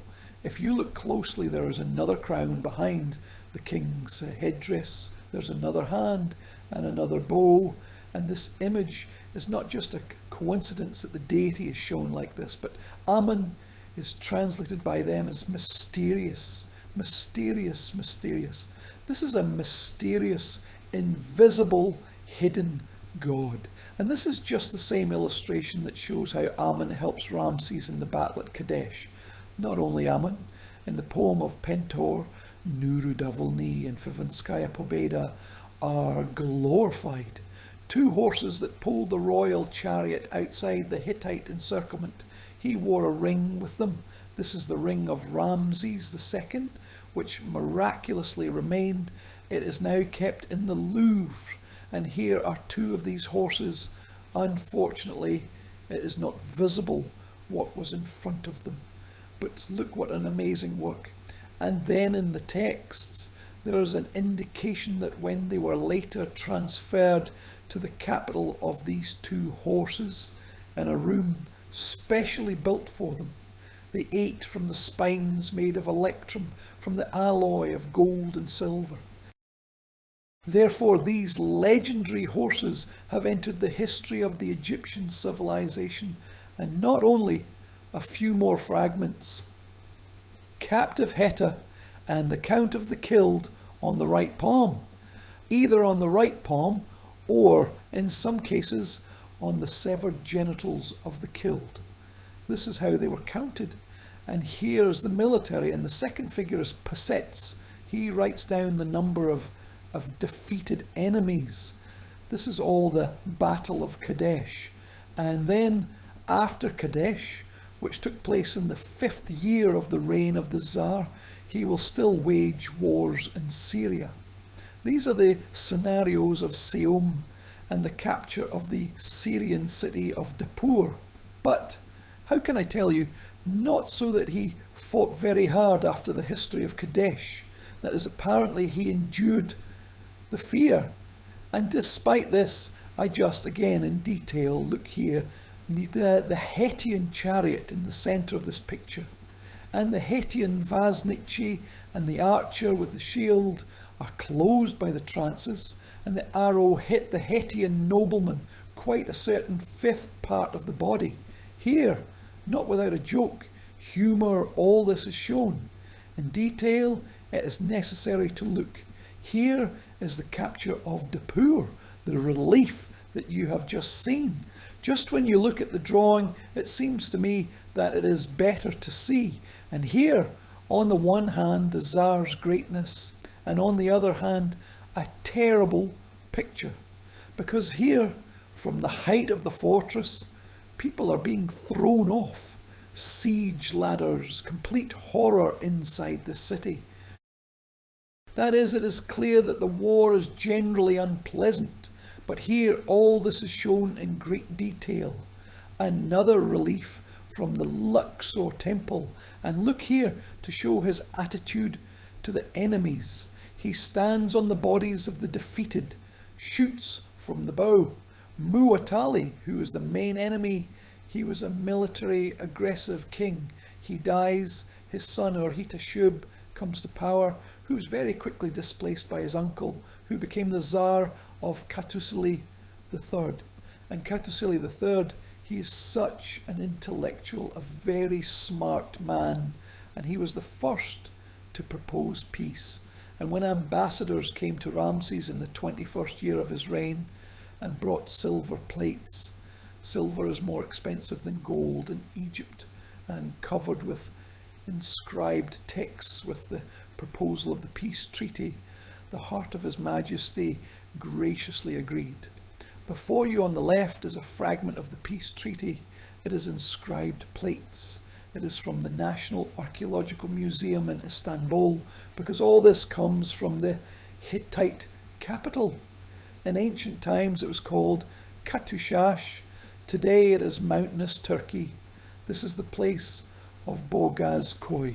This is the first big peace treaty in human history. Its copy is kept in the headquarters of the UN, and the most important thing is that it was fulfilled. While the Hittite state was alive, that is, for more than 2 centuries, it was peace. And during this peace, all of Syrophoenicia, all this part of the Levant flourished incredibly. Trade, art, exchange of all sorts of incredible gifts. And the third, to the end of eternity, in accordance with the plans of the great ruler of Egypt, as well as the great prince of the country Hatti, God will not allow, thanks to the treaty, to happen enmity between them. Here is the treaty signed by Tsar Hattusili, the great prince of the country Hetta, together with Ramses II, the great ruler of Egypt, that there would be, starting from this day, a beautiful world and a beautiful brotherhood between us forever. And he is in brotherhood with me and in peace with me, and I am in brotherhood with him and in peace with him forever. And the land of Egypt, together with the land of Hattia, will be in peace and brotherhood like us forever. And there will be no enmity between us forever. And the great prince of the country Hattia will not enter the land of Egypt to seize its property forever. And Ramses II, the great ruler of Egypt, will not enter the land of Hattia to seize its property forever. If another enemy comes against the land of Ramses II, the great ruler of Egypt, and he sends the great prince of the country Hattia, saying, "Come to me," and give strength against him, the great prince of the country Hetta must come to him. The treaty is huge. If you are interested, read it. It is on the internet. The Russian translation is easy to find. Accordingly, all the gods of Egypt swear on their side. The great god of the storm swears on the side of Hettia. And then imagine these silver tablets that were signed. On their side, Ramses also composes his version of the treaty in the Akkadian language, which was an international swear word, and accordingly sends them there. But not only Ramses himself. The fact is that if we look at the world of his palace, it is full of people who are enlightened, intellectual, including those who know Akkadian. We are now looking at the right part of the illustration. This is a sword tablet, one of the most amazing that I know. It is kept in this collection of the Archaeological Museum of Ankara in Turkey. The great queen of Neptune, the land of Egypt, says so. I say to my sister Putuhepe, the great queen of the land of Hettia, I am your sister. Be well May your country be well. So I found out that you are my sister, wrote to me asking about my health. You wrote to me to find out about my health. You wrote for the good friendship and brotherhood between your brother, the king of Egypt, the Great. And may the God of the storm bring peace and make brotherly friendship between the king of Egypt, the great king, and his brother, the king of Hittia, the great king, forever. Look, I sent you to Dar to honour you, my sister, for your neck, a necklace of pure gold consisting of 12 rows weighing 88 sickles of pure gold. Check it out. 88 cycles is 704 grams, and also the holy linen of Sartamaklala, the best for one royal outfit for the husband of your king, and only 12 linen ornaments. There are several letters of Queen Nefertari which are pronounced in Akkadian as Naptira to her girlfriend, the Hittite queen Padahepi. There is a beautiful letter that begins with the words, "Finally, they made peace." This is absolutely magnificent. Accordingly, the mother of Ramses II corresponded with the mother of the Hittite king. The great vizier of Egypt corresponded with the prime minister of the Hittite state, and all this fortunately remained in the great Hittite archive of the city of Boghaz-Köi, because such things were not preserved by the Egyptian history for one simple reason. Only in such letters the Hittite king is called a king, and so he is a prince. You know, as in the ceremonial monuments, he is the elder of the Hittite country. That is, here, O His Majesty, His great God, everyone fell, bowed, and here he is the elder of the Hittite country. There was another curious detail in this story. Already in the past centuries, often when there was some kind of peace between states, some kind of good relations, that princess came to Egypt. In general, Ramses II had a princess of Babylon in his house, a few Syrian princesses, and here, somewhere in February 1245 BC, the Hittite king sends his eldest daughter to Ramses. We don't know what her name was, because as soon as she gets to the Egyptian territory, she gets the Egyptian name of Ma Cornafrura, the seeing beauty of the sun disk. More than 300 noble Hittite ladies go with her, at a huge number of gifts. Ramses sends a cart to meet her so that nothing happens to her. And then, when she finally arrived in the capital, she came to the heart of His Majesty, says the Egyptian text. And for the first time in the history of the Egyptian state, a foreigner becomes the great royal wife. By that time, Nefertari and Setnefret had already died, and against the background of this woman's house, a Hittite princess. It was impossible, but it was possible for Ramses. That is why he made his eldest daughters priests in the temple, because they simply could not let a foreigner into the temple. The temple is a very closed national space in Egypt. In the city of Tanis, in the north of Egypt, one of Ramses's colossi has been preserved. He is very badly damaged, but this female figure at his feet is the same Ma Cornafrura. She is the great royal wife, the ruler of both lands, Ma Cornafrura, the daughter of the elder of the Hittite land. This is what is written about her. Unfortunately, there are no faces in many mentions in the text. It would be very interesting to look at least some of the sculptural images.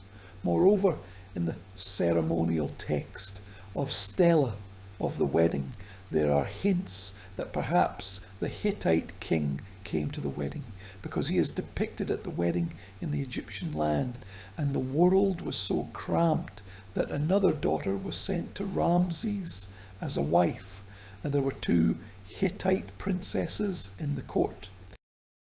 Stela of the wedding became an element of this grandiose creation which glorified Ramses for centuries and which has been one of the symbols of the Egyptian land for many millennia. This is the famous temple complex in Abu Simbel. We have already visited the small temple of Nefertari, the far right part of the frame. Do you see the small temple? This is Nefertari. The central temple, which was carved in the mountain of Meha, glorified Ramses himself. Before you on the left is the rarest frame. I run ahead and remind you that all these temples had to die after the construction. They were demolished and moved to higher places. I'll show you a couple of shots. This is a frame from 1963 when Nile approached the temple itself. This is a historical frame of how the temple stood next to the waters of the river. This reflection is absolutely incredible. Let's look at the facade. The height of the columns is 21 meters. 4 columns, one of which fell during the earthquake, and the earthquake happened during the life of Ramses. 1 column fell, and 1 column from the inside of the temple was damaged. The great vizier Passer, along with the Tsar's son Kusha, the title of the governor in Nubia, Sitau, they restored the column inside, but they could not lift this column, and that's why Ramses was rarely here. This is not the most beloved temple because this greatness of the stolen elements. You know, it's such a mockery of time, a mockery of the gods. Nevertheless, Ramses' grandchildren stand here, his main wives, his mothers, sons, daughters. Above the facade there is a niche. In it stands the god of the sun, Tser-Harakti, which rests, as we look now, on the left, on the sign of User, and on the right, on the sign of Matra. User Matra is the throne name of Ramses. This is such a sculptural form, like a rebus of his name, 60 meters side. Moreover, it's built in such a way that in October and February, the sunbeam penetrates exactly along the axis of the temple and highlights part of the sculptures of the sanctuary. However, before we see all this, I will remind you again, it was coloured. Let the reconstruction help us. Here, this is what it was like when Ramses and Nefertari opened Abu Simbel. They opened it in 1921, but until 1934, the reign of the king, work was still underway here. There were small solar and lunar sanctuaries here. Yes, this is absolutely incredible, of course. No, the picture is grandiose. Ramses was not the first to build temples in Nubia, who built rock temples, but there was no such scope before, and there will be no after. Let's take a look inside for a while. First, let's look at the faces of the colossi. This is an absolutely incredible sight. Nefertari is standing next to it. This is just the figure that has the feet of the colossus here. It occupies the most ceremonial place among the royal wives. These are the 6-meter colossi of the first hall inside, and then you see several rooms. There are halls that go to the sides, of course, and in the sanctuary itself, let's look at the structure. This is a rather complex thing. The maximum depth of the rock is 60 meters. Everything here is dedicated to the triumph of Ramses. Here, before the god Amon, he defeats all his enemies, all alien lands, in a triumphant pose. And you know what's amazing? This great power of Egyptian art, this pose of defeating enemies with a club, it appeared in Egyptian art at the turn of the 31st and 30th centuries BC, even before the pharaohs. And despite the development of art, styles and eras, some things are always repeated as they were since the time of the ancestors, and vice versa. When the king wants to do something so unusual, he says that this has not been the case since the time of the ancestors. And this game about the times of the ancestors, whether it existed or not, is present on many monuments. Here is the sanctuary. This shot was made in October at the moment of this Re Amun, with a high crown, the god of the pre-eternal, the secret form of the sun, the extreme left figure always remaining in the darkness of the boards, the patron of the secret forces of the earth, the secret god, the creator, the form of the great Mr. Memphis. The extreme right figure is the god of the sun, and Ramses sits next to him. He worshipped himself, and this is not the only temple where this incredible self-divine has reached its apogee. Here, such a spectacle at night. I'll give you a piece of advice. If you go to Abu Simbel, it's about 4 hours south of Aswan. It's better to take your car. Everyone will come there in a crowd, look at the sunrise and leave back, and you will stay and take a hotel for the night. There are 2 hotels there, so that at night when there is no one, you will see such an incredible illuminated antiquity. Next to the great lake Nasser, formed by a dam, there is such an incredible, filled with heat, air of Nubia, which is the breath of tropical Africa. You must stay there for the night and see this incredible greatness of Ramses' creation in Nubia. The temple was supposed to be flooded, and here is a shot from the Nubian company UNESCO when the Nubian monuments were moved to higher places by the titanic efforts of the whole world. Here is the Colossus of Ramses. And you know, we are used to some colossal things, pyramids, some big things, as to things that are unchangeable, that come from the pages of textbooks, which we are used to. And we can't think about how fragile they are, how fragile the legacy of humanity is, because Abu Simbel was actually planned to be flooded. The Egyptian authorities were planning to flood. The Soviet Union was not interested in all this at all.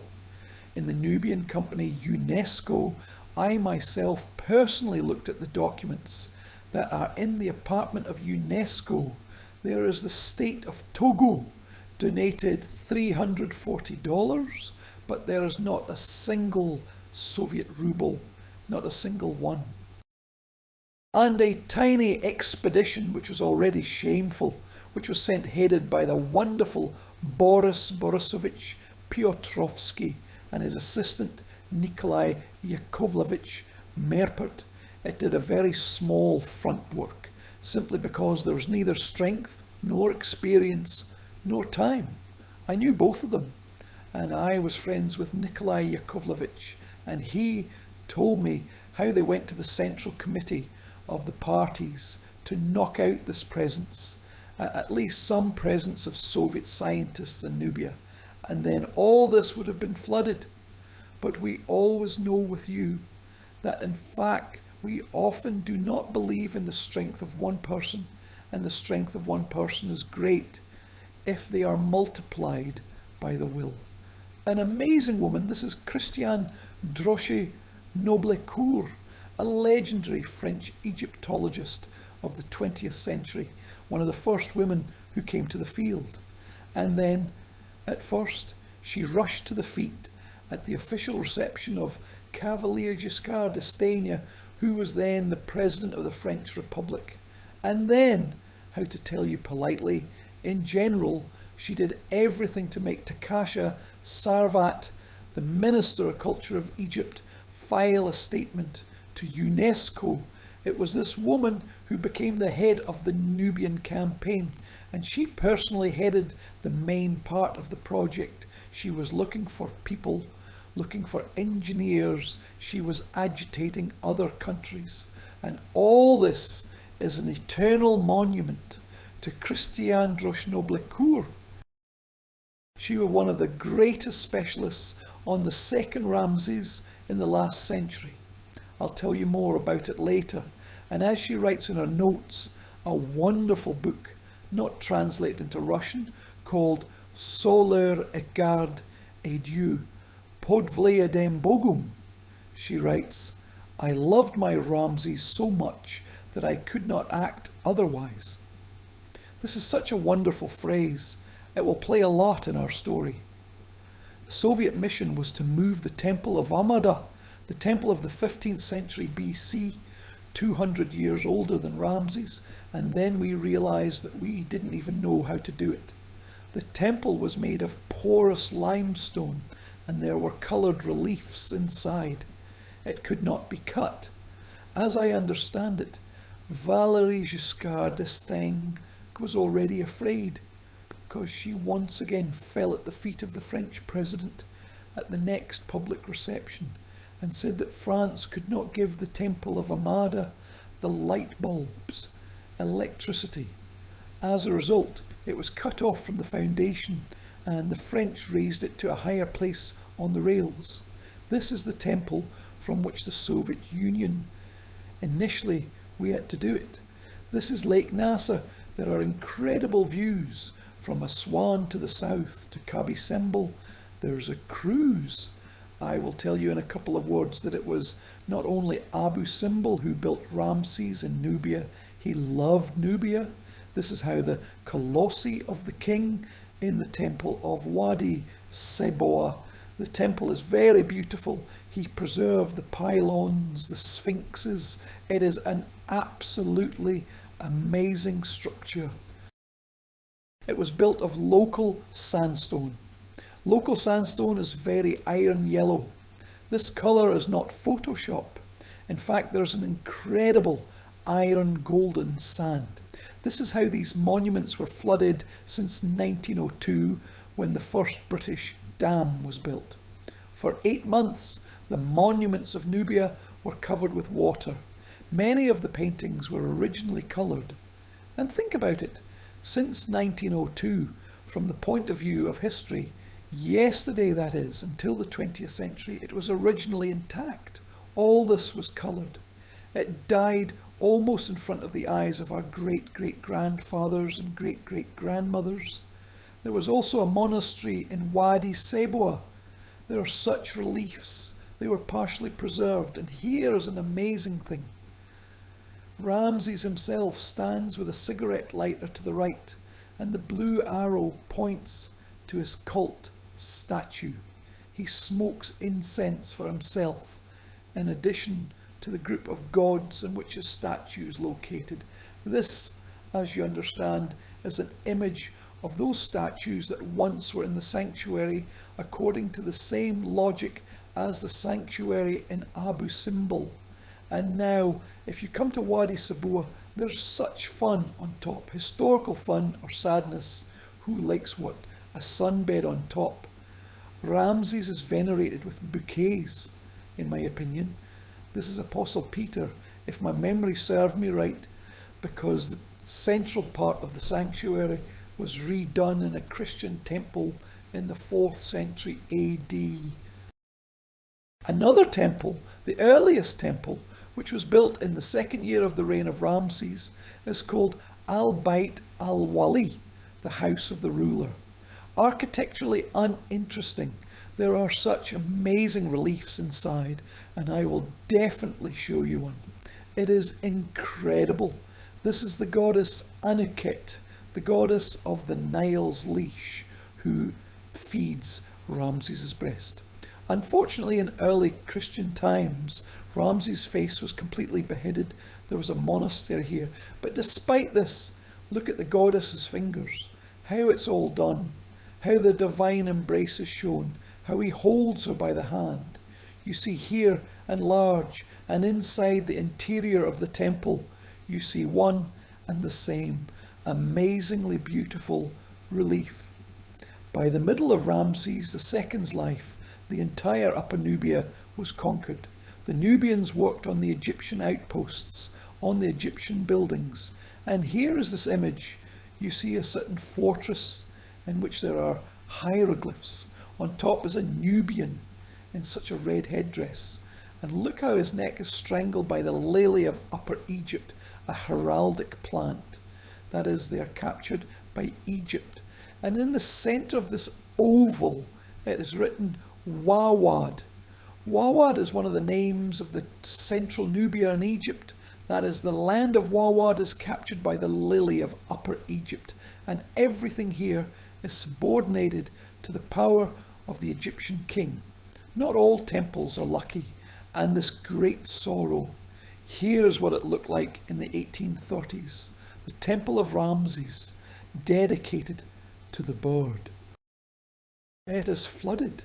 Several colossi were taken out of it, one of which is now on display at the Nubian Museum in Aswan. This incredible miracle is no worse than Abu Simbel. In general, everything is flooded. It lies under the waters of Lake Nasser, like Egyptian fortresses, houses of ancient Egyptians, necropolis of ancient Egyptians, because they saved only the most basic thing before the Aswan Dam was launched. But still, the most ceremonial, the most beautiful, the most incredible is not Nubia. It is not Egypt itself. We are mentioning the era of Ramses the Great, about the triumvirate of great cities. They themselves said so. The Fives, the southern capital, Memphis, the capital at the junction of the valley and the delta, and the special capital of Ramses, which he built for himself in the northeastern delta. It was called Per Ramses Anakto, the house of Ramses the Great. Before us are the Fives. This is a Luxor temple. It is grandiose. The temple was being built sometime before the 16th century, before the new era of Hatshepsut in the Round of Women. Then this Minkatip III was built in the 14th century. And during Ramses, Zochai Bakinkon, who was extremely proud of his work and mentioned it in his biography, the first pylon was built with royal columns, with obelisks. The Sphinx Alley is later, it is from the 4th century BC. The Sphinx Alley was changed in the first millennium BC. Now there is one obelisk, the second is in Paris, on the Square of Agreement, Place de la Concorde. The French replaced the obelisk by Muhammad Ali in exchange for mechanical clocks, which were installed in the Cairo citadel. After the first Hamsun, after the first sandstorm, the clocks stopped working. By the way, it's funny, now the Egyptians are restoring them. They want to launch the old French clocks. They are huge, no use for them, but a historical monument. The obelisk was brought to Paris, like many other obelisks. The first courtyard of the Luxor temple is incredible. 74 columns, between which there are royal edifices, small and large. We have already seen 2 large edifices of the capital Nefertari from this courtyard. This is how other wives stand at the feet of the princess, although Nefertari is still here. This is her figure. And here are the parade images. The right column and all the Egyptian columns of the king had names. They were revered as living creatures. This is the son of the rulers of foreign countries. The sun, the sun, the sun. This incredible ennoblement through the image of the sun is, of course, here.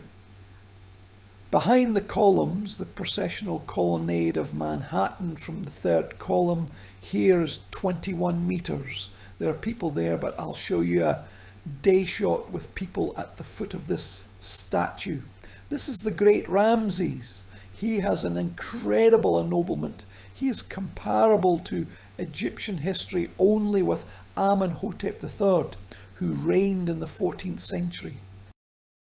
And only they put such incredible images. And I also advise you to go to the Luxor temple at night. It works until about 8 in the evening. And here it is, so highlighted as just in the previous frames. This is an incredible immersion in the fairy tale of ancient Egypt. The main temple of the pharaohs is not the Luxor temple, of course. This is a temple that in ancient times was called Ephesus, the most perfect of the places. This is Karnak, the first courtyard of the Karnak temple. The left column of Ramses is already known to you. But this is not the main creation of His Majesty here. We go with you forward and find ourselves in a fantastic place. This is the hypo-style hall of the temple of the god Amun in Karnak. 134 columns. The central row, the central nave is 21 metres. The side naves, if the central row is in the form of dilapidated papyruses, then the side ones are in the form of buds, about 16 metres. In the difference between the ceilings, there were windows. Remember the frame in Abydos when the sun's rays passed down, and here it was the same.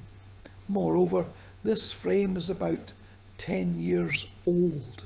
Now the Egyptians are great fellows. They began to remove the layer of sand and dirt from the columns and found out that many columns partially retained the colour. There is polychromy there. And then I will surprise you completely, because on several tens of thousands of square metres of the surface, approximately up to the third, was made of thin golden sheets. And for a second, having turned on the imagination, imagine I will show the reconstruction. Of course, the colour space and the side parts of this hall immersed in darkness, because it's not just columns, it's an orbit. It's a pre-eternal swamp in which the pre-eternal God lives. The side naves are the unsolved world, and the central nave, where Demiurge was already born in the image of the sun on the petals of the water lily, is the world created. This is our time.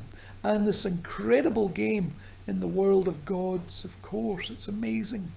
Maya, the great architect of Tutankhamun, built Seti I, but during Ramses it was all completed and brought to the final form. Ramses, the mighty king, erecting monuments in the house of his father Amun, creating his house of eternity and infinity. Here the king bowed his heart to the construction of monuments. In his sleep or in his vigour, he did not cease to think about the creation of things beautiful. It was His Majesty who gave the orders and guided the work. All his intentions were executed immediately, like his father's bird, to which he is likened in the magnificence of the creation of things beautiful, created in beauty and forever. All the countries under your feet, O King, ruler of the 9 arches, the ruler of both lands, Ramses. He erected this for his father Amun-Ra, the ruler of the Ephraeans, building the temple of the spirit of the rise of Ramses Amiri-Amun in the house of Amun in Epiphysus. This is the ancient name of the hypostyle made of white sandstone, the place of inspiration of the King of the Gods, a beautiful refuge for the divine 9 nights, surrounded by columns. Its walls are like 2 mountains. The beauty of its height reaches the heavens. It is said to the gods, Amun, look at the gods, this beautiful, pure and strong temple that my beloved son from my flesh, the king of Ramses, erected for me. I gave birth to it to create something beautiful for my house. I created it like my members to celebrate the rise of my life force. You are the gods. You must reward it with life in the world. You must create its future and make it similar among you. And it will be a spirit as you are spirits. And it will be a god as you are gods. And it will flourish as your names flourish until the end of time forever. For what he created, the court will drink. I created it for you with a loving heart, like a caring son for his father. May God live for the good of the ascending temple, for the father of his Amun-Ra. Here is such a divine dialogue about the hypostyle, and of course, I will show you, first of all, a reconstruction. Everything that is yellow is gold. This is absolutely incredible. And let's look at modern evidence, fragments, even unpainted columns, there is a painting under a huge layer of dust. And of course, there's not only admiration, but also obligatory mentions about zodiacs, brothers Kori and Suti, the great architect Hatiaya. And we even know the name of the artist who made the plan of projects of all reliefs, Dedia. His stela is kept in Louvre. We know the names of the people who headed the great royal construction. On the walls of the hypostyle are divine holidays. Here is Ramses. Look how funny it is shown. The movement is shown. He shakes the chandelier and burns the chandelier in front of the chandelier of the god Amun. The sacred animal of one of the gods of Amun is oven, so the chandelier is made of cedar wood, made of gold, electrum, precious materials. And on the one hand, Ramses is lighting the chandelier, and on the other hand, he himself, as the sun, goes to the centre and carries the chandelier along with the priests, on the heads of which the masks of the spirits of the sacred Egyptian cities are dressed. The same scene of the coronation. Look, please, how much colour, there is dust on it all. Now Egypt has just disappeared. How much colour remained in Karnak. The veneration of not only the gods, but also the beloved father, because this is the statue of Seti I, and Ramses comes to him in a priestly attire. This is a special understanding of the commonality with the world of the gods. Look at the left frame. This is the relief of the wall of the wall of the hypostyle in Karnak. This is a huge, colossal scene. This is a sanctuary.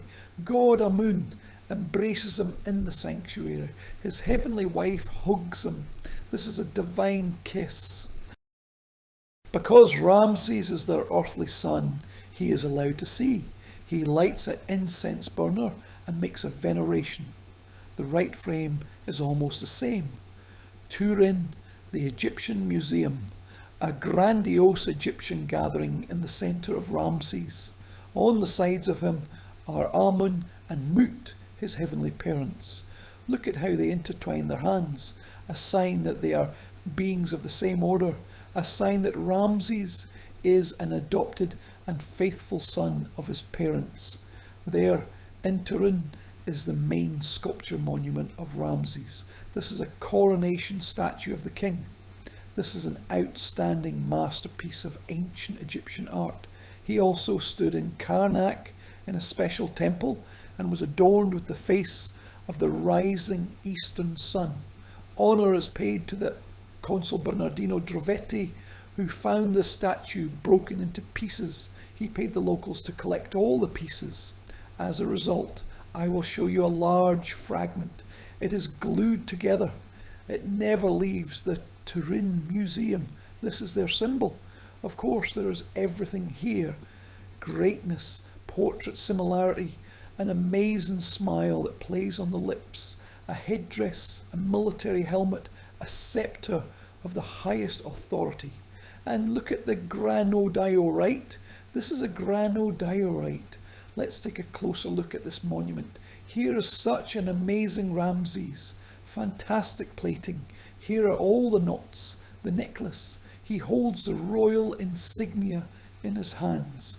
And on the side, on one side, which you see now, stands Nefertari, the first of his beloved wives. Here is her statue. And on the other side stands Amenhotep, her eldest son, her son-in-law. The statue was made in the first years. And here, even on such miniature images that accompany the great ruler, you can see the level there, the incredible perfection of the work of, unfortunately, the nameless master. We continue to look at the fantastic monument of Kifiev, which was created during Ramses. I will, of course, invite you again for a second to the Ramesseum, his late temple, where we were at the very beginning of the lecture. This is a photo. This is Ozymandias. His legs are down there. French scientists, led by Christian Leblanc, an outstanding French Egyptologist, have been collecting fragments for years. And then it turns out that this is the panorama of the Ramesseum, the panorama of the temple in the blue frame. Ozymandias, he is alone, this big colossus. These are his legs, and next to it is a piece of the figure of his beloved mother. This is not the queen, this is the mother, this is Mutuia. Here is his head. The face, unfortunately, was completely destroyed in the early Middle Ages, but still the greatness, of course, is amazing. Here is another statue. This is what is left of it. This is French axonometry. On the eve of the Egyptian revolution, Mubarak allocated money to collect it. They wanted to raise the Ramesseum, and at that moment the revolution began. The money was withdrawn. Unfortunately, the revolution prevented it from being placed on its throne again. But the French do not lose hope that sooner or later they will raise the Ramesseum. There is such a chance, especially now in recent years. A whole wave of different colossi rises in the Egyptian temples, gathers from pieces, and the red frame is now our young Memnon, the very bust of Ramses, who went to the British Museum. And this is what is left of the statue, what is now in the Ramesseum. Not only sculptural masterpieces, but also an incredible proportionality of architectural forms. We know the author of this monument, Zoki Penra. He was the Emir of Katniss.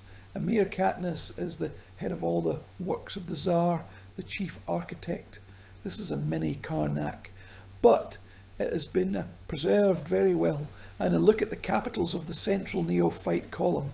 Here are the Tsar's names, heraldic lilies, papyruses. This is an incredibly Egyptian green-blue colour, and of course astronomical ceilings, a huge number of reliefs. I, of course, will not show it all. I will show only one more of such fragments. Also the royal coronation, Ramses Amon, the moon god Honsu, and the lion-headed Semet Uret Hikau, the great goddess of royal coronations. Everything here, every centimetre is decorated. Memphis was not lucky, not only because it is in the suburbs of Cairo, but also because there are traditionally high ground water. This is the territory of the temple of the god Ptah in Memphis. This is the Komol-e Rabia. Foreigners are not very welcome here. Now it is necessary to pay tribute to the American Institute in Cairo. From here, I do not know how many dumps of garbage were taken out that were here on the territory of the Temple of Ptah. This is a soft shot. I did not take a hard shot with me today. I did not want to emphasize this, but this is once the Temple of Ptah in the era of Ramses the Great. This is the hall of the palace, which was glorified. Only red granite bases from these columns remained. Two amazing discoveries were made here. This is a shot from the 1880s, when two absolutely fantastic colossi of Ramses. This is the first limestone colossus. Now it lies in a museum in the open air in the archaeological zone of Memphis. It has no legs. This saved it because the British also named it for some stupidity. Muhammad Ali could not pull it out. He did not go to the British Museum. I'll show you his face now. This is amazing. This is an incredible work. This is the famous Egyptian smile. This is a marbleized limestone, so it seems to glow. It is translucent a little. The beauty is simply impossible. Triturists, even if they look at the pyramids of Saqqara, often pass by Memphis. It is necessary to go to Memphis. It is necessary to look. And this is a real Memphis. This is where you will not be allowed. This is the temple of the goddess Hathor, the epoch of Ramses the Great. This is the top of the column, 4 meters deep, but already at 2 meters there is water. And this whole zone is not excavated because it is colossal money, colossal funds. What is down there, no one knows to the end. But even one view of these capitals with ears characteristic for the goddess of love, cow ears, the ears of her sacred animal. Look at this work. This is one of the absolute masterpieces of the ancient world, which is still behind the hill, not far from the tourist trails, lies in such a state. And finally, the third city that I promised you, I will show it to you mainly on the reconstructions, because this is the northeastern delta. This is the dwelling of Egypt. Everything is ploughed. Moreover, in the 10th century BC, about 250 years after the reign of Ramses, the rulers of the other 21st dynasty robbed, in the literal sense of the word, the first Ramses. They pulled out colossi, obelisks, large monuments, and decorated their capital down. Imagine an island city, an old-style residence with the temples of the Egyptian and non-Egyptian gods. The first Ramses was glorified by many Egyptian texts. It is joyful to be in the capital. Little ones there are like great ones. Let's go and celebrate all the holidays of the sky and the beginning of the times of the year. Young people of the first Ramses in festive attire every day. They stand at their doors, their hands full of branches, the greenery of the temple, and the goddess Kadhor with bouquets. Stay, be happy, go, do not leave her. O Sir Matras Montu Egypt Ramses, beloved Amen God. It is wonderful to live in the residence. Its fields are full of all kinds of excellent good. It is supplied every day with abundant provisions. Its gardens are full of fish and ponds of birds. Its meadows are green from grass and vegetation, a height of 1.5 elbows. Its lake reservoirs are full of wheat, and ponds rise to the sky. Pomegranates and apples, olives, figs from fruit gardens, sweet wine with kinkum, excellent honey, red fish from the lake of residence. The waters of the choir produce salt on the throne. The ships of the residence sail away and return to the harbour. Another small fragment. These are different texts of this time which speak about the first Ramses. It's a little from the lyrics to the economy. Ramses II goes home, and this becomes known.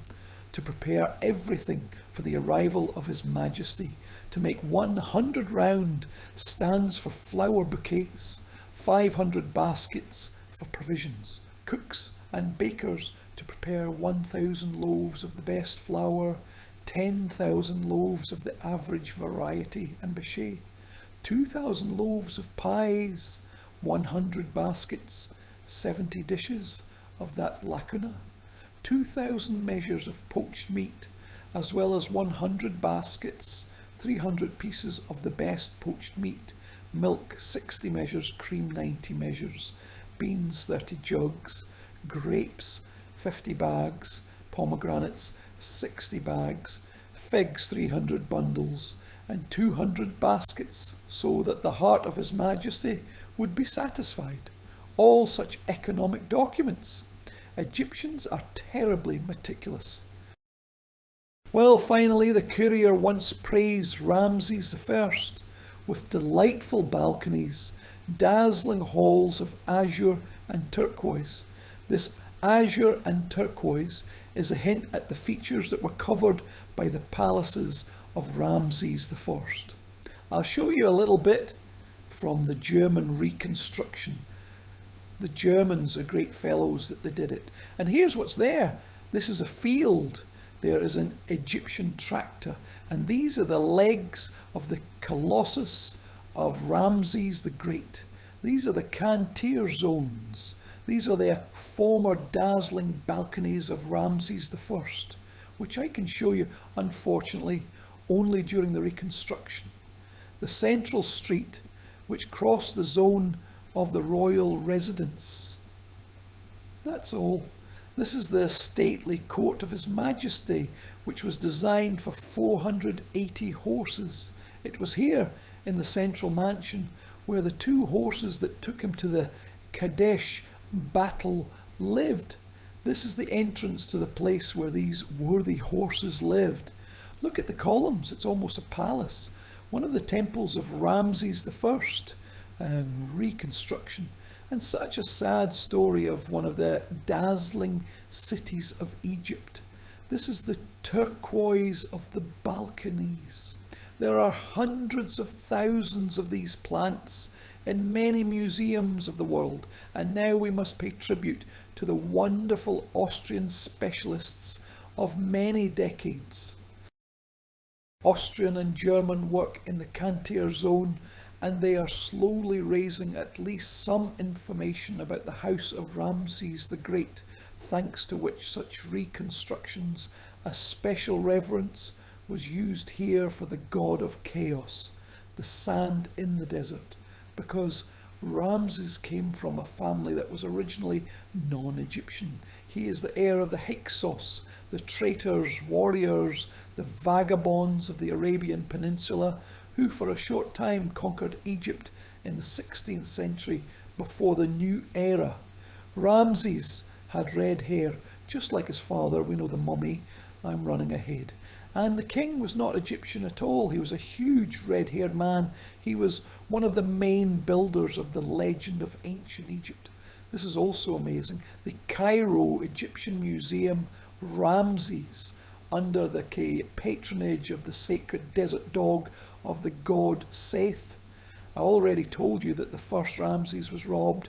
Here's Tanis. This is one of the most striking impressions from the Nile Delta, the modern archaeological zone of Salhigar. This is the main entrance to the temple of the god Amun. This is all taken out of the first Ramses. Obelisks, statues. Here once stood, and now it also stands, a colossus with Mater Nefrura, which I showed you. These are fragments of the once brilliant past associated with the northern capital of Egypt. And it's also surprising that from this epoch we know not only the story about the king who sacrificed himself, but also a lot of people. This is Maya. He was the architect of the first Ramses. This man created the first Ramses. And against the background of numerous portraits, this Maya in the Cairo Museum, now I will show you the face of the nameless one. The statue itself has not been preserved, but you will see what a face. This is one of the people of Ramses. This is a stunning masterpiece of Egyptian art from the collection of the Museum of Fine Arts in Budapest, Hungary. I am poor, the smallest of my people, but the king exalted me above the king's friends, and I mixed with the great palaces. I am a friend of the king of those whom he fed. The king is Khnum, a god who creates people, who protects orphans, who protects the poor and nobles. I was poor, but I became a man. The ruler who made me a man, who fed me with his food. I am an orphan of those whom you fed, an orphan of those whom you created. Kurman, an economic accountant, as we would say now, of the whole woman's house. And Ramses, apparently, really loved his people very much, because this is his message and biographies and these constant mentions that the king personally somehow found this or that person, and even the fact that Ramses really loved his army after the Battle of Kadesh, I will not quote now so as not to waste time. And he says that I raised you, I fed you, and you did the same to me. These epic portraits of Ramses' people are, of course, absolutely amazing. This is what the tomb of Ramses II in Zars Valley looks like. And here, my friends, a great misfortune happened because it is in a bad place. And once every 10 years in Zars Valley, even in ancient times, there were almost tropical rains. As a result, at some point, water with debris that is, with this sand of the desert with star crumb broke into the tomb. And what I will show you now, it is sad. Here is such a structure, characteristic of its time. The tomb is rich, but if at first only such incredibly in its care and detail carved hieroglyphs. This is his burial chamber from which nothing remained, because the plaster collapsed. In order for you to imagine how it was, I will now allow myself to show you some amazing illustrations. Well, first of all, the image on the wall is the Tsar himself. Look at this work. And once again, everything was coloured, and this is the goddess Kador. This is how the entire tomb was covered. And in order for you to imagine this miracle for a second, I will show you the tomb of his father, who made the same masters. This is the same thing that the great Russian traveller of the 19th century, Avram Sergeyevich Noov, said. This is what was created by the pharaonic Raphaels. Here are the books about the afterlife, the northern part of the sky, astronomical ceilings. This is an all-encompassing relief. And in order to finally convince you what could have been the tomb of Ramses II, I will show you the Tsar Kador. And again, I will show you the Tsar Kador, but this is Seti. This is a fragment of the tomb pillar, not a pillar, but the wall was cut out. It is kept in the Louvre. Look at this fantastic work. Kador stretches Seti from the necklace of eternal life and eternal youth. He has multi-layered wigs, the whole figure, the whole dress, as if a grid with the Tsar's names, and on its frontal band the word on the neck is repeated many times. Infinity. All that is left of the Tsar's treasures, a pendant in the form of a sun baby, which is kept in the Museum of Fine Arts in Boston. But the main thing is still not this.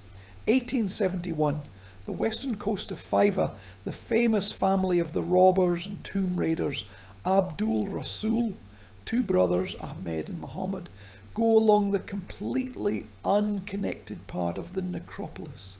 That is, there was never a tomb there, and suddenly a mine. Well, what do decent people do when they see a mine in the 19th century, especially the locals? They have to go down there and find treasures there. Everything is like in the movies. As a result, Ahmed is lowered down on the rope, and he shouts wildly that there are jinns and afrits here, that demons are urgently removed here, and now I will die. He was taken out, but the fact is that they still had friends from the same village. And then he tells his brother that there are Tsar's coffins, there is gold there. As a result, they even killed a donkey there, threw a donkey down there. Oh, that the village of Pa is bad. And according to Arab representations, jinns and ifrits, they emit a terrible stench, so that no one doubts that there are jinns and ifrits there. And then for 10 years, until 1881, they trade things from this mine. And when at some point a papyrus of one great priest was found, he was the priest of Najima, the wife of Herihor. This is the 11th century BC. Panic begins. The British Museum reports about this purchase to Cairo, and the great Gaston Maspero, the great head of the Service of Antiquity, he understands that it is a foreign Tsar's tomb. And then an amazing person comes to the arena of our history, whose name we do not know. His name was Puklitschki. He was one of the best French detectives. And Monsieur Moustache, a moustached gentleman, he comes to Luxor, literally sows money, buying antiquity, and goes to the family of Rasul. He finds out that these things, the brothers of Ahmed and Muhammad, are caught, taken to the governor, tortured. They are silent. They do not say anything. And then Ahmed, who is tortured more, who was the first to go down to this tomb, he demanded from the family that they pay him more percent for each sale.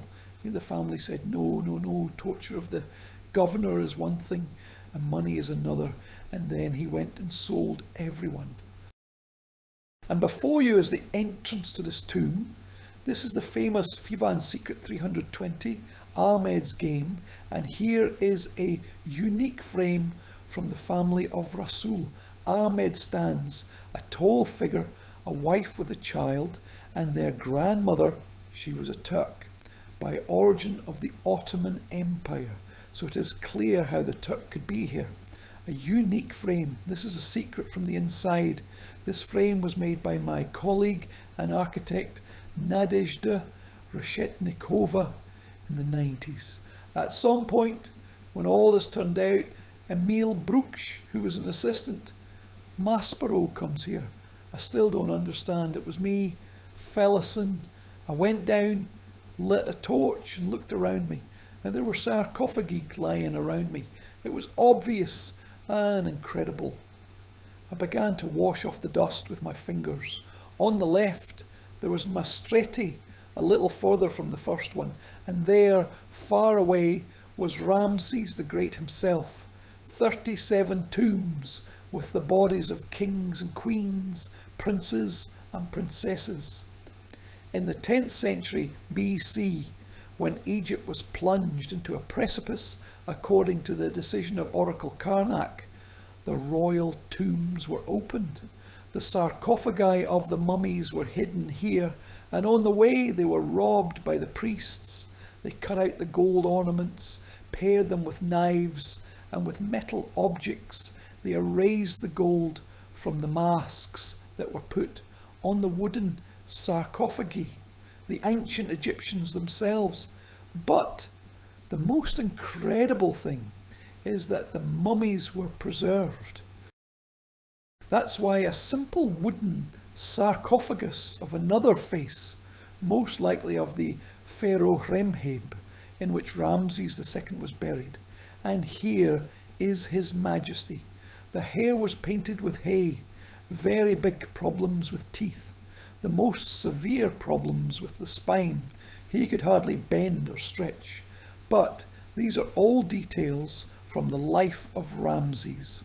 Egypt is an absolutely incredible culture when you can come and see the real faces of the kings and queens, the legendary rulers of the past. No other culture of antiquity can boast of such a thing.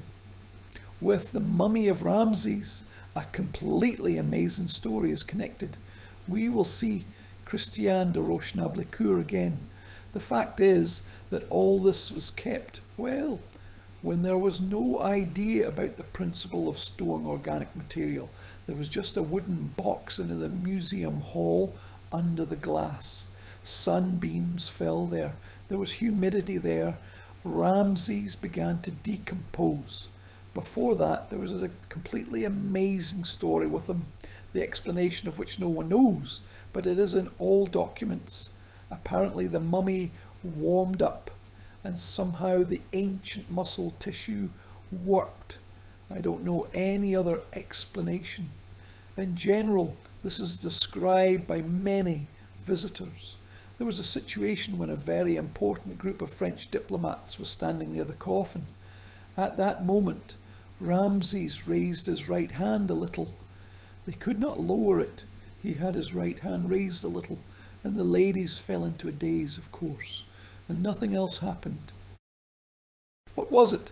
Some kind of muscle contraction. When Christian de Roche-Nablecourt saw mouldy mushrooms on Ramses' wrists, just like that, a hysteria occurred with the lady. And then, as always, Valéry Giscard d'Estaing came in again. As you know, a military plane flew from France to Cairo. Valéry Giscard d'Estaing personally persuaded Anwar Sadat, the then president of Egypt, to hand over Ramses's body. There was a terrible confrontation in Egypt because Egypt wrote that these are cursed Europeans who want to steal our Ramses. They will not return Ramses. But anyway, the plane with the mummy flew to Paris, When it flew to Paris, as you know, it was 1974, Our Beautiful Lady insisted that it fly over Giza. And in Paris, it was flown by the obelisk on the Square of Agreement. When she was asked what a strange route it was, she answered, "Your Majesty must see that his monuments are alive." Then, after many years, I'm moving forward a little bit. This is a unique shot from the Figaro. When Egypt came with an official visit of Mubarak before the revolution, it persuaded the French government to put a new pyramid on the obelisk of Luxor. But it was heard, and this is amazing, in the Institute of Man in Paris, Ramses' mummy was restored and placed in a glass sarcophagus with inert gas. And for her own money, Madame de Roche and her husband ordered a huge blue canvas with heraldic golden lilies of Upper Egypt to decently cover the sarcophagus of His Majesty when he returned from the military airfield back to Cairo. Today's day, a little script. Just recently there was a very beautiful ceremony of the Golden Parade of Pharaohs. We were all afraid that it would become some kind of a tourist story number. An amazing ceremony, an incredible number of genuine symbols, an amazing Egyptian singer, the legendary soprano Amir Es-Salim, who sang a funeral hymn at the reconstruction of the palace. Then the dancers of the Cairo Opera and Ballet Theatre, dressed in a wedding dress of grey and oil, accompanied the procession of the royal bodies, which have now found a new repentance in the National Museum of Egyptian Civilization in Fustat, a southern suburb of Cairo, another museum, not to be confused with the Great Museum of Giza, which has not yet opened, the royal bodies in a worthy ceremony. But in the history of Egyptian art, and among such significant images of Egypt, there was another colossus of Ramses. It was also found in Memphis. This is 1880. It is granite. It was literally next to the one that was from the limestone. They were a couple. At the entrance of the limestone in Memphis in the 1950s, when there was a revolution of free officers, and when Gamal Abdel Nasser came to power as a symbol of the new greatness of Egypt, he raised the statue, moved it to Cairo, and for many years it stood, as it was called, in front of the station. It was a symbol of a new Egypt. Then, a few years ago, it was moved to Giza because there is no place in the centre of the dusty with a bad ecology of Cairo. And then Ramses again became a symbol of Egypt because this colossus is now in the main atrium of the new Great Museum of Egypt in Giza, which is ready to open but is waiting for at least a little since the fall of the pandemic, because the President of Egypt, Abdel Fattah al-Sisi, does not want to open a museum without the first faces of other states, because this is an event of several centuries and it can be understood. I was there many times. There are amazing restoration workshops. This is a gigantic, completely Irish, Norwegian project, most of which was paid by the Japanese imperial family. This is absolutely amazing. The most expensive museum in the world, $1,250,000,000. This is a legend. This is a completely fantastic structure. And Ramses is again in the centre.